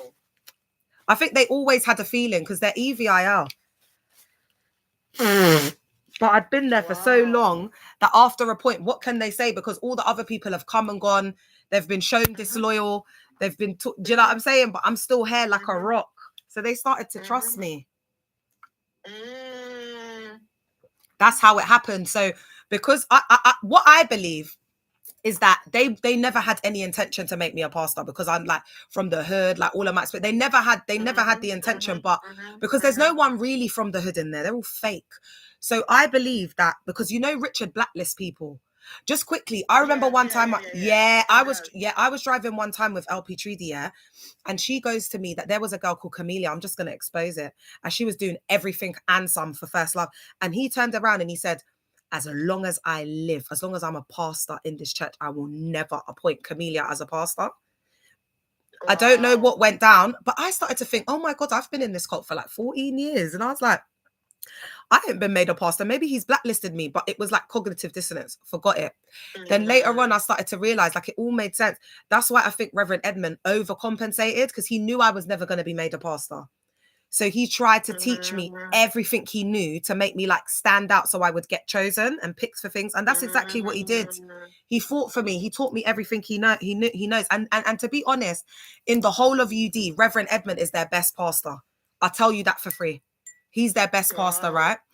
But what it is they're scared. They're afraid of people who really have the light, like who are real children of God. They're really afraid of them. And he's an orphan. So when he came into the cult, he was 19 years old. Him and LP Treaty got married at like 19. They came to England, and Richard is like a dad to him, like a proper dad. Really? Yeah, so I don't know if he'll ever leave, because his dad's unalived. And Richard, Richard loves to get his claws in the orphans, girl. Oh. So I see Edmund as a victim. Wow. Yeah. It's a lot in it. Sorry, I just let all of that out, Chair. No, you have to. I'm absolutely traumatized. You see, the 2000s, my whole time in there was traumatizing. But the way they used to do them camps and them conferences back in the day, it was just abuse. It was because even these what was it? I remember one time we went to this, like how they kind of have these calm places that people is going into it, kind of spa retreat, like a retreat places, yeah. So what they do, they organize these meetings. These meetings are not like for these places are not like for conferences or for, come and, let's see how much you can pray or how loud you can pray places. Come on, we are in England. These places are not designed for that.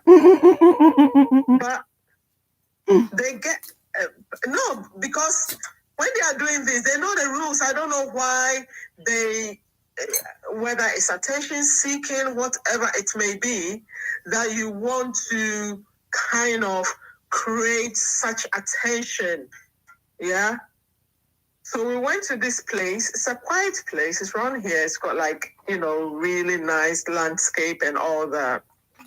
And when they are having these meetings, they are announced it in such a way that how you cannot miss it if you are going to take time off work. Yeah. So you can imagine how many people will turn up. So we go to these places. What was that when we are listening to this message? Was that what were they called again? Oh, root rallies. Root rally. You are listening to these messages, and not making any head of tail of it, because it really doesn't make sense what you are doing, but you have to do it, and you feel compelled to do it. Mind numbing, like heavy indoctrination. This definitely does not benefit you. So we've been to these places even here. And we have been, after being there for, maybe a day, coming the next day or whatever, they just blacklist the church. There are places we've been that they've told us not to come back again. Because they go to all them posh hotels as well, innit? Yeah. Because that's not how these places are designed. Yeah. But you want to create like an environment or an atmosphere that looks as if you are working. So like that's what the pastor will do, isn't it? And they'll be taking all these pictures and da. And another thing that they do as well is like everyone's so like bush, you know what I mean? Like they leave the toilets nasty, they're so noisy, no respect for the like the venue. And then they'll be like, it's the devil. And then they'll bring it into the camp, it's the devil, and then we'll be there shouting and screaming. It's absolute madness when you think back. It's craziness.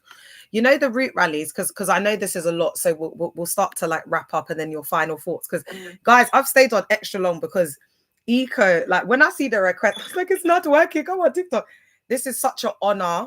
It's such an honor. I want to just highlight this to have you here. I want to just highlight that the OGs, they don't really speak out, babe.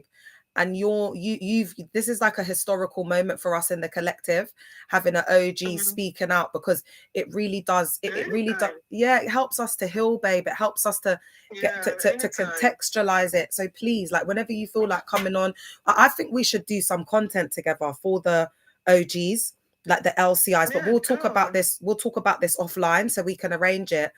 But I just wanted to say thank you, because I don't want to forget to do that. But just I don't know if there's any final things, but I just wanted to tell people what the root rally is so they understand. And then if you want to add any final thoughts, anything else you want to talk about, the root rally, we would basically, like, we had diocese within the cult. Oh yeah, that's diocese. Yeah. What branch were you in again? Do you want to say the branch? What were some of the names?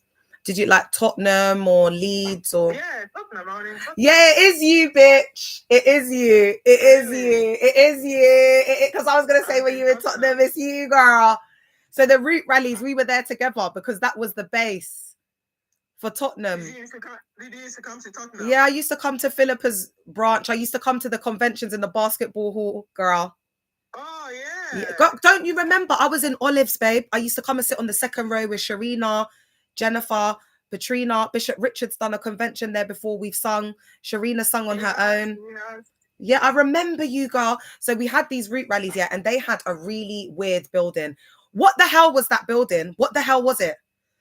That's a sports center, and that building on top there, that's a shooting room. So it was fit for whatever purpose it was designed for, but surely not for church. It was like a room. It wasn't even a room. It was a long hallway, yeah. My God. And there were so many of us, and we were like squeezed into this room. And we had to come at like 6 a.m. on the dot. This is in Tottenham. So if you live in wherever you live, you know, I lived in West London, so we had to leave before 5. We come there, so you got to remember, this is sleep deprivation. This is mind altered states, yeah. Then we'd all them days it was CDs. There was no iPods, there was no like internet as it is. So we come with our matinee or they tell us what message, and then we'd come and listen to it from 6 a.m. Then we'd listen to like 3 hours. They'd stop it, do a little bit of preaching, dictate at us, tell us about. So we're listening to Dag's message.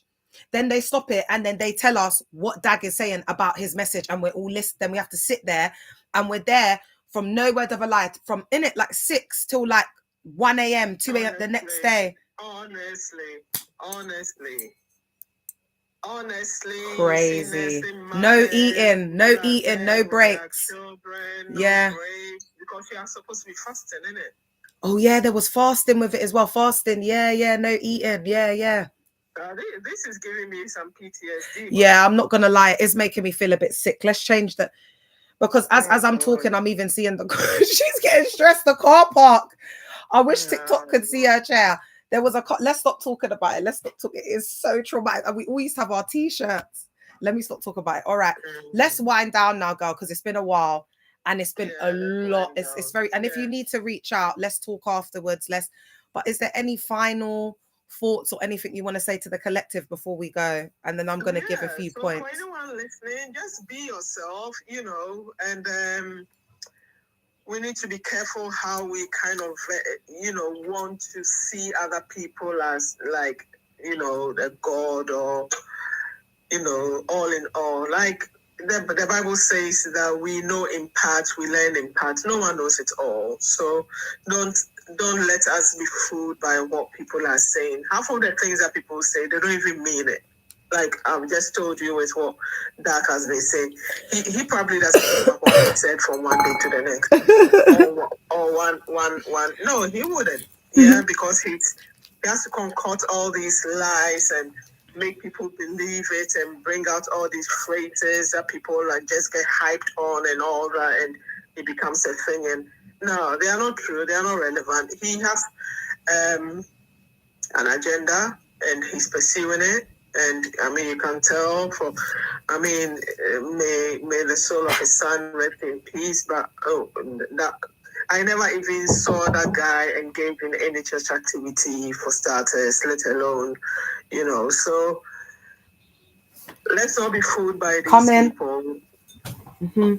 Their own families don't even believe in them because they know who they truly are. They are not real. They are just, you know, a shell of some nonsenseness. They are not real. Yeah, and wherever you go, if you are going to church or whatever, just be careful. Be really, really careful. Wow. And be yourself. Just be yourself. Be you. Find you. Why these things happen because you do not even know yourself. Yeah. So you are waiting for someone to validate you, which is what the problem is. That's what I was doing. I was waiting for validation through and through. But when you now come to humility and start knowing and learning yourself, then you see the true God in you. God is not anywhere else. God is in us. So that's what I'll say. So we just have to be careful, you know, with all these I don't care which religion it is. Same thing, because we are all created in the image of and likeness of God, the Supreme, the Most High. Every one of us.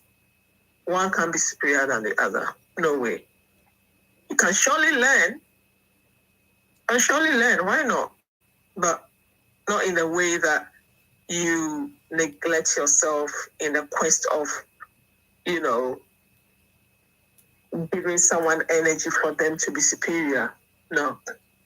So let's just, you know, learn to be us, to be the true us, be confident in ourselves. No wait for validation from anyone. I think, I'll leave it here. Thank you all. Thank you so much, Queen. I love you so much. Thank you for just breaking that cycle. I'm probably going to break down when you go because I've been holding the space. I'm not going to lie, but thank you so much for coming on and sharing. I'd say that you've done really well because with all what we've shared, you just contained it. But, you know, I think you'll be in a better place to handle whatever it is in a way that emotions doesn't get in the way because girl, girl, they took 18 years of my life and I'm disabled. I know. Girl, the chronic pain that I live with, I'm the iron lady. If people, you see the pain that I'm sitting here with right now, if people had this pain, they'd be an A&E, girl. That's what a chronic illness is about. It's like, what more can you do to me? My back, I'm laying like this because of my back, girl. I'm always in my bed. I'm disabled. Don't you get it? I just make disability look fabulous. So I'm not letting it. I'm not letting it go. I'm not letting it. I don't care. If it unalives me till the unalivement of me, I don't care. I ain't got nothing to live for. Don't you understand? I can't even go on holiday with my kids. I can't do nothing with my kids, babe. I'm disabled. Yeah. Just pray for your healing. Yeah. But this is no, don't pray for my healing. Don't pray for my healing. Pray for Dag. That's who you should pray for. You should pray for Dag. Pray for Dag Heward-Mills. That's who you should pray for. You should pray for Dag. Have you prayed for the devil? Minano. I'm not praying for no devil. He makes the devil look like an angel. We are talking about. Dapper man. He makes the angel look like devil look like an angel chair. No, that's the devil we are looking at. It's all planned I know, that's right. That's the devil we are looking at. No, man. This is personal. This is personal. I will heal when I get justice. I will heal. This is your route to healing, being able to speak out and, vent and let the truth come out. Man. It's also a journey to of healing. So you have to. What about my kids? Do you know what I mean? What about my kids? My kids have been through a lot, Their mums just changed. Like my 5-year-old has had to get to know, they've had to get to know a brand new person. Thank God they like it. But it's been a journey. This could have really, even for me, my dear, even for me, because like if we need to do some content. I think I need to interview. We need to do for me, because the way I know I've changed. Even my friends see that I've changed because I'm not the same person, and I'm really thankful for the Most High, because even for my children, although I went through that transition, I think, I had a grace of the Most High to give me the wisdom in helping them to break down or in ways that they would understand what I was doing and why I was doing it. It's been a journey. It's a real journey, and I understand exactly what you are talking about. So, just you need a direction and a guidance that you need, because it is not by chance that you have been able to come to see and know the truth, although the truth was always there. They ruined my life. They ruined my life. So, they ruined my heart. They ruined my life. Yeah. They destroyed my life. And Leah, think about it this way. Because if you were still there, your children would have still been there. And imagine what would have happened to those young children. So we are thankful that you came out in the time that you did. And now your life is going to be a testimony for your children to know how they are also going to direct themselves. But yeah, that thing is really dangerous. It's demonic. It's evil. People get unalived. Women, even some men get unalived in the process, because it's not just that some of what they have been doing that is physical, but it's what they do that makes you permanently be in a survival mode. That is what the danger is. And that is what has an impact on your nervous system, and you don't realize that you are catching all these diseases and illnesses, and like yourself, and sometimes it's difficult to ascertain exactly what is causing it. And if you are still in their midst, then you are doomed. And thankfully, you are not. Yeah. You are not. Right. So we thank the Most High that you are not, and you are, and you are healing. And I majorly thank the Most High that your children are not there, because when I turned on my phone and I saw it, I just had this thought that imagine I was still in this cult with my children in there.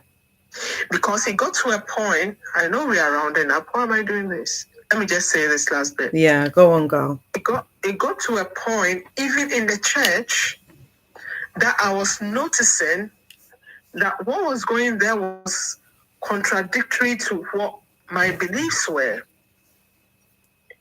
And I came to a place that I genuinely asked myself, what would I be telling my children when they come up with these questions that I am actually questioning myself as well? What answers would I give them if I'm still in a church? What answers am I going to give them? Because myself, I'm asking myself those questions, and I don't have the answers, and I'm there. Am I going to be lying to them? Or I'm going to be truthful? And what's going to be the truth? Because I don't seem to know it. Otherwise, I would not be there. So I'm very thankful that by the time my children got older and, could be asking me those questions, I was out already. And I could confidently answer and give them whatever truth I know or I understand. And also be free to tell them to also, exactly what I was saying. Don't look for validation outside. It's you. Even I still tell them now. I still tell them now because the danger is there. The danger is, I remember that we are in an era or season where the evil is working hard against the righteous. And this is it. So when the scripture says that you don't cut the weeds when it's young, you wait for the tares to grow amongst the wheat. This is it. So these people will be there, but when the right time comes, we are going to see, and what you are doing is one of them, to expose. But the work is not just you. It's not you alone. So like you've been doing, what you need to be advocating more is to get more people, and even me, which I pray and desire, that more people will come out with the truth. Yes. Because what the scripture says, know the truth and the truth will set you free. And they will be saved through the blood of the Lamb and the power. And they'll be saved. So when we testimony. Speak the truth and the truth becomes real to them, then they are going to see through their eyes of truth. Yes. And know who the evil person is or who the evil people are. Spiritual warriors. The spiritual warriors. So that is the only way. Because it is real. It's a real spiritual battle. It is. We're warring, man. I'm warring with them in the spirit. I'm warring. Me not care. Me not blood clot here. You get me? Me not blood clot here, because when it comes to the 5D and all the spiritual realms and that, I'm on it, bro. On it like a hot car bonnet. You have to be on it because remember, we wrestle not against flesh and blood. This is proper spiritual battle. Yeah, man, I'm on it, bro. Proper spiritual battle. So stay on top, stay on it, don't lose guard. In the cut, live and direct, each and every time. And make sure that you are always on guard. Spiritually, you are like on top. Don't let God, don't lose, morally, stay on top. Babe, it's just about loving people. That's all, just love. You get me? Like, it's just them I'm warring. It's them I'm warring because they're EVIL jail. But I get you. I'm sorry. I'm a little bit hurt because when it comes to Dag, I'm so triggered, babe. Like, how do I even do this? How the hell? So when I get into situations like that, I'm very. You have to grow in maturity. So try and don't target the energy behind it to expose the people who are actually fronting it. Yeah. Because he's not the only. Yes, he obviously he's directly involved with what you're experiencing. He's turned all of us into robots. It's Dag's fault, man. And Richard. I know. Richard is the one we got to expose because Richard is here in the UK.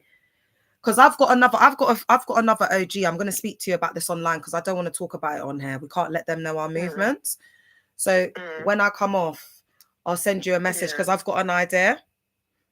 And I think it can work because we were all in the same diocese. Yeah, we were. So we were all at the same camps, the same route rallies, same Tuesday set. We need to sit down and chop it up. Because the LCI expose, it's got to be done with excellence. I've got to get, that's decades of abuse. I've got to bring that justice. And I do feel like a pressure. So I want to get it right. They can change the name 1 million times, but it is LCI. Yeah, It is yeah. Lighthouse Chapel International. What Mhm. the hell? It's Lighthouse Chapel, man. That's what it is. Don't take us for fools. Yep. They tried to do it so that we could, like, almost like our legitimacy, our claim to it.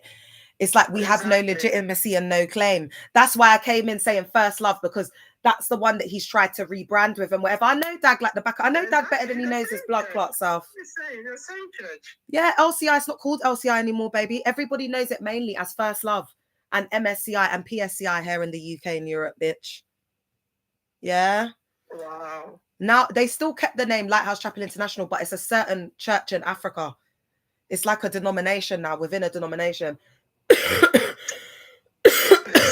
Trickster. Yeah. Trickster porn artistry movement. Yeah. That's it, girl. Yeah, man. But is there anything else you wanted to share with us, my love, before we wind down? I think I've given my final spell and conclusion. So yeah. Thank you, girl. Oh, this has been amazing. I'm so glad I've got it recorded and everything, man. I'm gonna listen to this and take notes, babes. That's what I'm gonna do, because I need to listen to it again. Like and then I'm gonna go and research that Harvest Church, because I'm sure survivors have come forward. So thank you. Harvest Chapel. Yeah, that's it. I'll look it up. I need to bring it back. But you need to come on, babe. We need to do another one, because we need to get into Eastwood Anabar. There's a Kakra Baden. I don't know much about him. We'll get into it, girl. Kakra Baden as well. Like, there's other, like you're saying, there's other people. Him. Yeah, is he there? Yeah, he's still there, girl. But Dag's told them to go and start their own churches now. Yeah, because Kakra Baden, I think, towards the time that I was leaving, it was still a lighthouse church, but I think he was kind of the person in charge of it. I remember. I may be wrong. But yeah. Because Dag doesn't want to have his face on everything now, because he knows that he's the reason why the church is getting destroyed. So he's trying to get them to go off and start different. Kakra Baden has his own church. Yeah, but he's still connected with Lighthouse. But it's like he's told them. That's Sister Mommy's brother, isn't it? Yeah, because the highest echelons of the cult, they're all related. Yeah. The Badens, they're all related to Kakra Baden, Auntie Mummy, Lady Reverend, because her maiden name was Baden as well, isn't it? Then there's Jude Baden, Emmanuel Baden's dad. I don't know. Apart from Kakra Baden, I don't know the rest of them. I wonder if Emmanuel's sisters is there any survivors on here? Is Nanamti Emmanuel's sister? Or is she Baby Jet's sister? Nanamti, Emmanuel Baden, that's Jude's son. I don't know him. You do know him, babe. You would know him as a kid. You do know him. He's young. He's like the next generation. He's like younger than Bishop Joshua. You know Joshua? He's a bit younger than him, but they're cousins. Whose son is it? Jude. Son. No, Kakra Baden's brother, Jude. Jude Baden, the one, I swear he's from Milton Keynes or somewhere up there. He was from somewhere. Oh, is that Pastor Jude? Was he not in the US? Yeah, Pastor Jude. I don't know if they sent him. No, I've always... Maybe. He was in the US. I've always known him, guys, cult talk, sorry. I've always known him to be, I thought they were somewhere up by... Because remember, he used to come on the Tuesdays, girl, unless they transferred him. Oh, Pastor Jude. Yeah, the bald guy. Like a bit plump. Yeah, he was a bit, but not too much. But yeah, he did have somewhere. Too much, like plumpy. Yeah, all right, with a reddish lips. Yeah. All right. Okay, so he was in what? Milton Keynes. I don't know if it was Milton Keynes, but somewhere up them ways. Because remember, I see. I think he came under, Leonora, Lady Bishop, the female Bishop Leonora. Yeah, in Milton Keynes. Yeah, right. Because Leonora has a son called Leo. Remember Leo? And Leo. Leo and Sophia, and then there's a younger one. But Leo, Ghana, doing up security, doing up like he's Dag's bottom B. What do you mean doing security? So when he does he's Dag's right hand. So when he does like Healing Jesus Crusade, hey Elrose, when he does Healing Jesus Crusade, he's one of the ones on the stage catching people. Oh, catching people. Yeah, girl, he travels with him and everything. Because he's a homegrown second gener. That's Leonora's son. So do you see the connection? Emmanuel is Lady Reverend Adelaide's nephew. Then you've got Bishop Joshua Heward-Mills, that's her son. Then you've got Leo. Because LP Leonora, ain't she? Oh yeah, she was married. Her husband was a Hyde. Leonora, you remember, bitch, her husband that unalived that was sick. So Leonora, the female bishop, I'm sure her husband, ain't he LP Linda's brother? Her husband unalived, girl. Didn't you know? Oh my God, the one who was sick unalived like a bit after before the pandemic. Oh dear. Yeah, he was a lovely guy, but he unalived. So I think he was a Hyde, if my memory serves me correctly. Yeah, girl. I'm sure he's a Hyde. Oh, I don't. Do you know what? I'm just gonna say allegedly because me I remember, but I'm sure. I feel like he was a Hyde. Okay, so that means it's Steve Hyde's relative. Yes. And things and Aye's wife's relative. Yes. Yes. Because Steve Hyde is Aye's wife's brother. Yes. So they're all related on that side. Do you see? It's like very like INCEST. It's like they're all related and they all marry each other's kids. It's weird, man.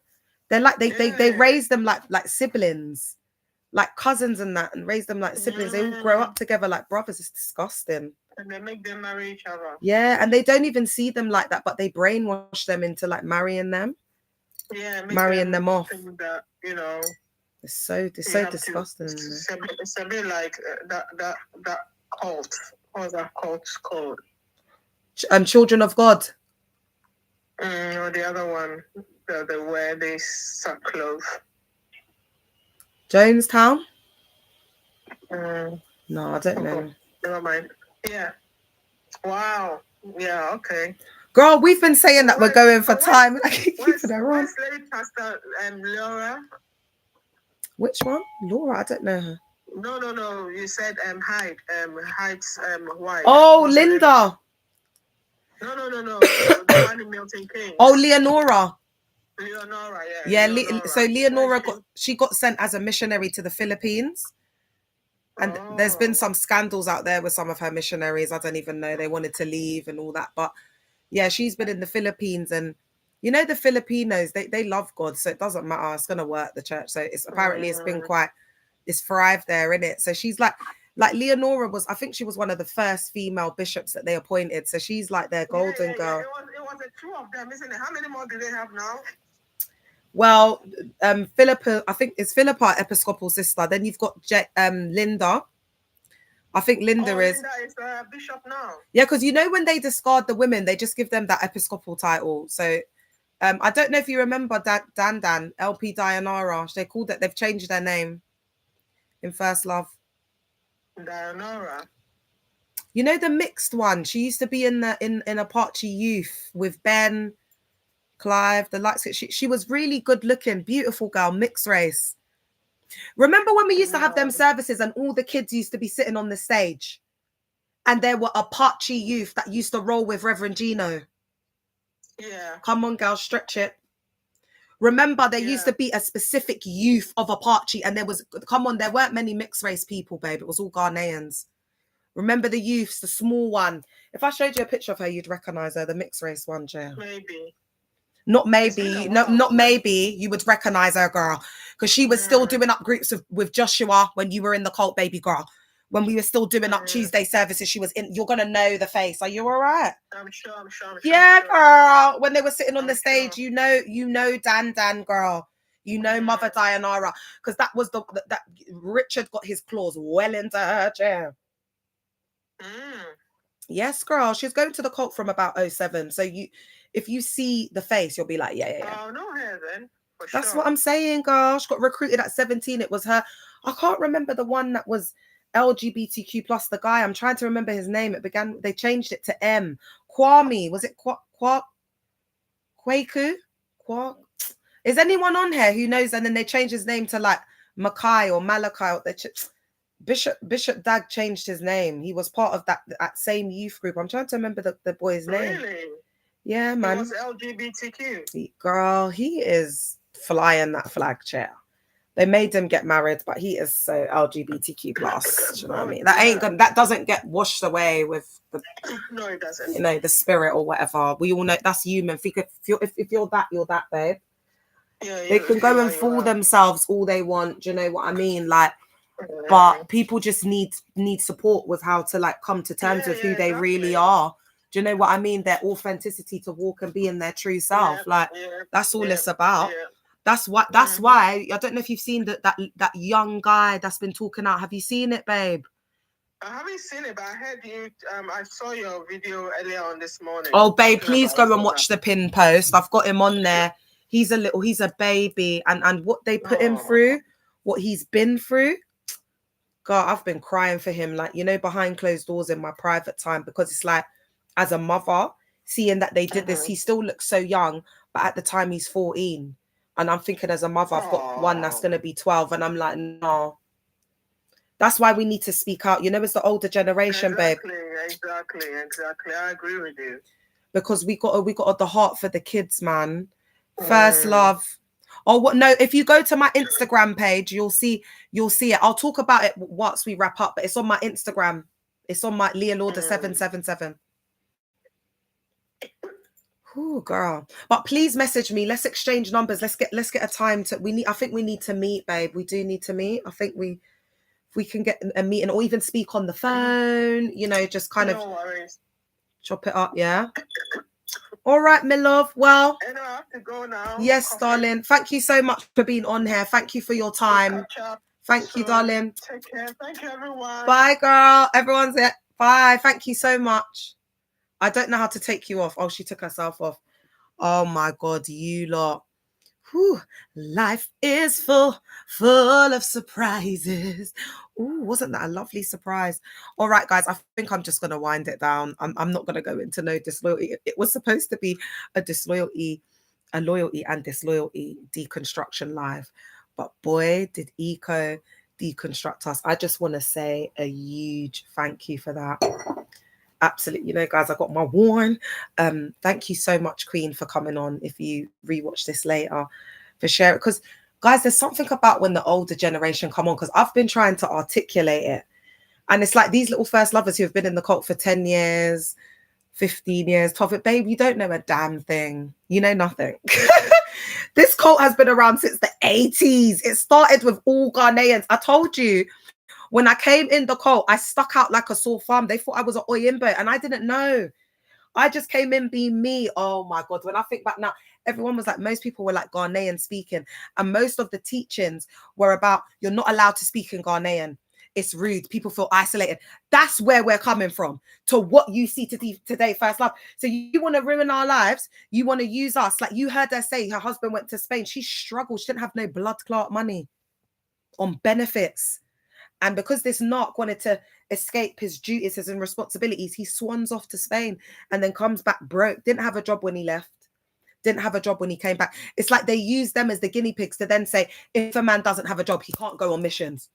If he's not earning it, he can't go. They've made all those changes now. But what about the people that suffered that you use as the guinea pigs and the lab rats? What about us? So you've made train wreck, you've effed us up, and then you want to go and rebrand? I don't think so. So I'm going TikTok, but all I'm going to say, Dag, is get ready, get blood clot ready, because you see 2026, you're going down. That's when the iceberg is going to start going down. You lot get ready, you little bitch. All right. Well, I'm still on here with you guys. I didn't want to get any related tutorials, so I just had to end it like that. I'm sorry for being so abrupt and, you know, so snappy. My God, it's not like me at all. You know, I mean, guys, I've got to be honest with you and keep it real. You know, Dag Heward-Mills does create the evil and wickedness that he emulates, and the wickedness that he does up. He's got so many enemies. He really does cause you to really, really go out of character at times. But there's this like weird relationship that me and Dag have, because I love to hate him.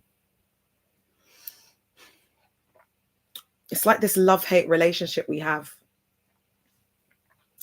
Because every time, like, I unpack the trauma and I deconstruct that a little bit more, and then I think about, you know, how evil he was and how badly he played me, there's like this new version of myself that gets unlocked that I didn't know existed. And at each level, it just gets unlocked to just do that little bit more to take this MFer down. And as the time goes on, as I reflect, as I deconstruct, Dag, I just want to let you know, if any of your nerds, your spies come on to watch, I want to let you know I love you. This is especially for you, baby. Like, this is death row. We're in this together. I love you so much. It doesn't mean because I've left physically. I mean, we are still one. That doctrine's never going to leave me, Jer. It's never going to go. So here's to us, Dag. Here's to us. Not just for life, but for many lifetimes. Because I will search you and hunt you down in every lifetime, each after the next. And if resurrection is a thing, I mean, not resurrection, reincarnation, I'm a bit tipsy, is a thing, I hope to find you after every lifetime to just make your life hell. Cheers to that. And I love you all. Instagram, I'll be going first. Thank you. Bye. YouTube, I absolutely love you. Miss L Rose, how are you, babe? They did us dirty, girl. I feel like I need to learn some of them songs. I need to learn some of them songs, man. You know, them songs we used to sing in Lavery, because that's how I feel. I feel like I need to sing the blues. I need to listen to the blues. Do you not remember The Simpsons? What was that guy called that used to play the saxophone and it was all about the blues? I used to love that. I'm going to listen to some blues, man, because the realizations of how this man treated us. But don't worry, guys, we will heal. We are a collective. There's some beautiful souls as part of this collective. And the next survivor link up, guys, I think that I'm going to concentrate on, we will have little survivor link ups like at pubs and whatever, but in January, I'm going to, like in November, I'm going to start putting the tickets out for Eventbrite. And this is going to be my book launch, my birthday, my divorce party, and then I have a special surprise for survivors. That's going to be announced, unveiled, and premiered. It's going to be premiered on the 29th of January. It falls on a Thursday on my birthday, but the Thursday is the new Friday and it's the new Saturday. So I think it's very with the times. So it's going to be a little Thursday evening vibe. And I think it's quite nice because people can take off leave if they want as well for the next day. And, you know, just get survivors to be a little bit out of their comfort zone, out of their normal schedule. Please come, guys, because I want to cry. I want to, you know, I want to hug people. I want to share in that moment with y'all. I want to share in that moment with the survivors. Like you lot better bloody come. Because if you lot don't come, I'm not doing it anymore. That's how I feel, man. Even if you don't want to come, I'm going to say, even if you don't want to come, but you want the book, just get a ticket and I could you can still get the book. Because, guys, I've written this book for you. You lot better not make me waste my blood clot time, you know, because you lot told me to do it up. So you lot better come. Oh, my God, you know what? Yeah, but no pressure there. I'm just saying that, guys, I in all honesty, no pressure, guys. You know what I'm like. Even if I just have like 4 people there, I'll be grateful because 4 people is something. I'm good, Queen. It's been a while. I know I was wondering where you were, but I know you take your breaks, Miss L Rose. I know how, and I can't imagine what it must be like processing this all. So, and to be honest, Queen, I'm not going to lie. I haven't been on the lives as much as I have been. Like, there's been so many like survivors reaching out and parents. And I've just been in my zone. Do you know what I mean? Like, have you seen how much content I've been pumping out? I've got to upload it all on YouTube. Oh, so tomorrow I will, because I've got the weekend. So tomorrow I'll upload it on YouTube.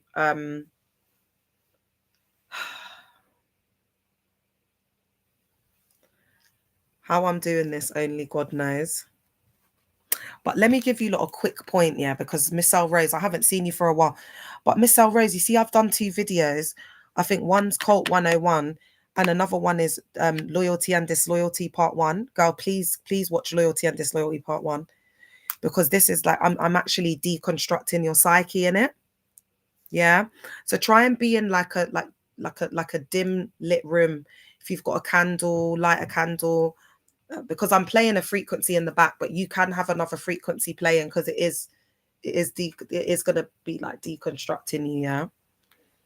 So I'm going to share one thing with my special YouTube people. This is an exclusive, bitch. So I've been talking about loyalty and disloyalty. Yeah. And I'm going to give you so the loyalty and disloyalty doctrine is a doctrine that my cult leader Dag Heward-Mills does up, yeah, and he's got a whole loyalty series, and this is the transcendental belief system of the entire cult. So I'm using this as an example because what this will help survivors to do is identify if because there will be similar systems. If the cult leader doesn't write books, it will be a podcast. Like Karis is going to be the podcast,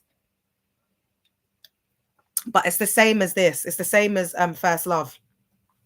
All right, so I'm going to give you this part, and then I'm going to go. So the loyalty and disloyalty doctrine, what you need to know. Absolute loyalty to the leader. The book teaches that your loyalty must go to the highest authority in the church, even above family, law, or your own experience, cultural experiences. And experiences shape and frame who you are as a person. That shapes and molds at your identity. All right, I'm just going to leave you to sit with that. All right. Information control. You're told not to learn from outside ministers or sources. Only what the leader teaches is allowed. There'll be mystical manipulation wrapped in this as well.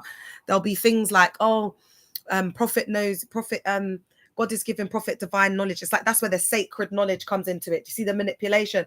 It's like, you got to be careful what you listen to, because, we don't know if they're called from God, but we know that our prophet has been given the truth. All right, babe. So it's only what the leader teaches is allowed. Confession and surveillance. Everything in your life must be reported. Secrets equals disloyalty. This breeds fear and dependency. Guilt and shame as weapons. Thinking differently or questioning is framed as spiritual failure or rebellion. Bounded choice. The system narrows options. So leaving, seeking help. So even like, when people get essayed, eaten from the great bowl to seek statutory services, they're not allowed to. You got to report it to the higher authority. What if the higher authority is the pastor that's scraping you? What? This breeds fear and dependency.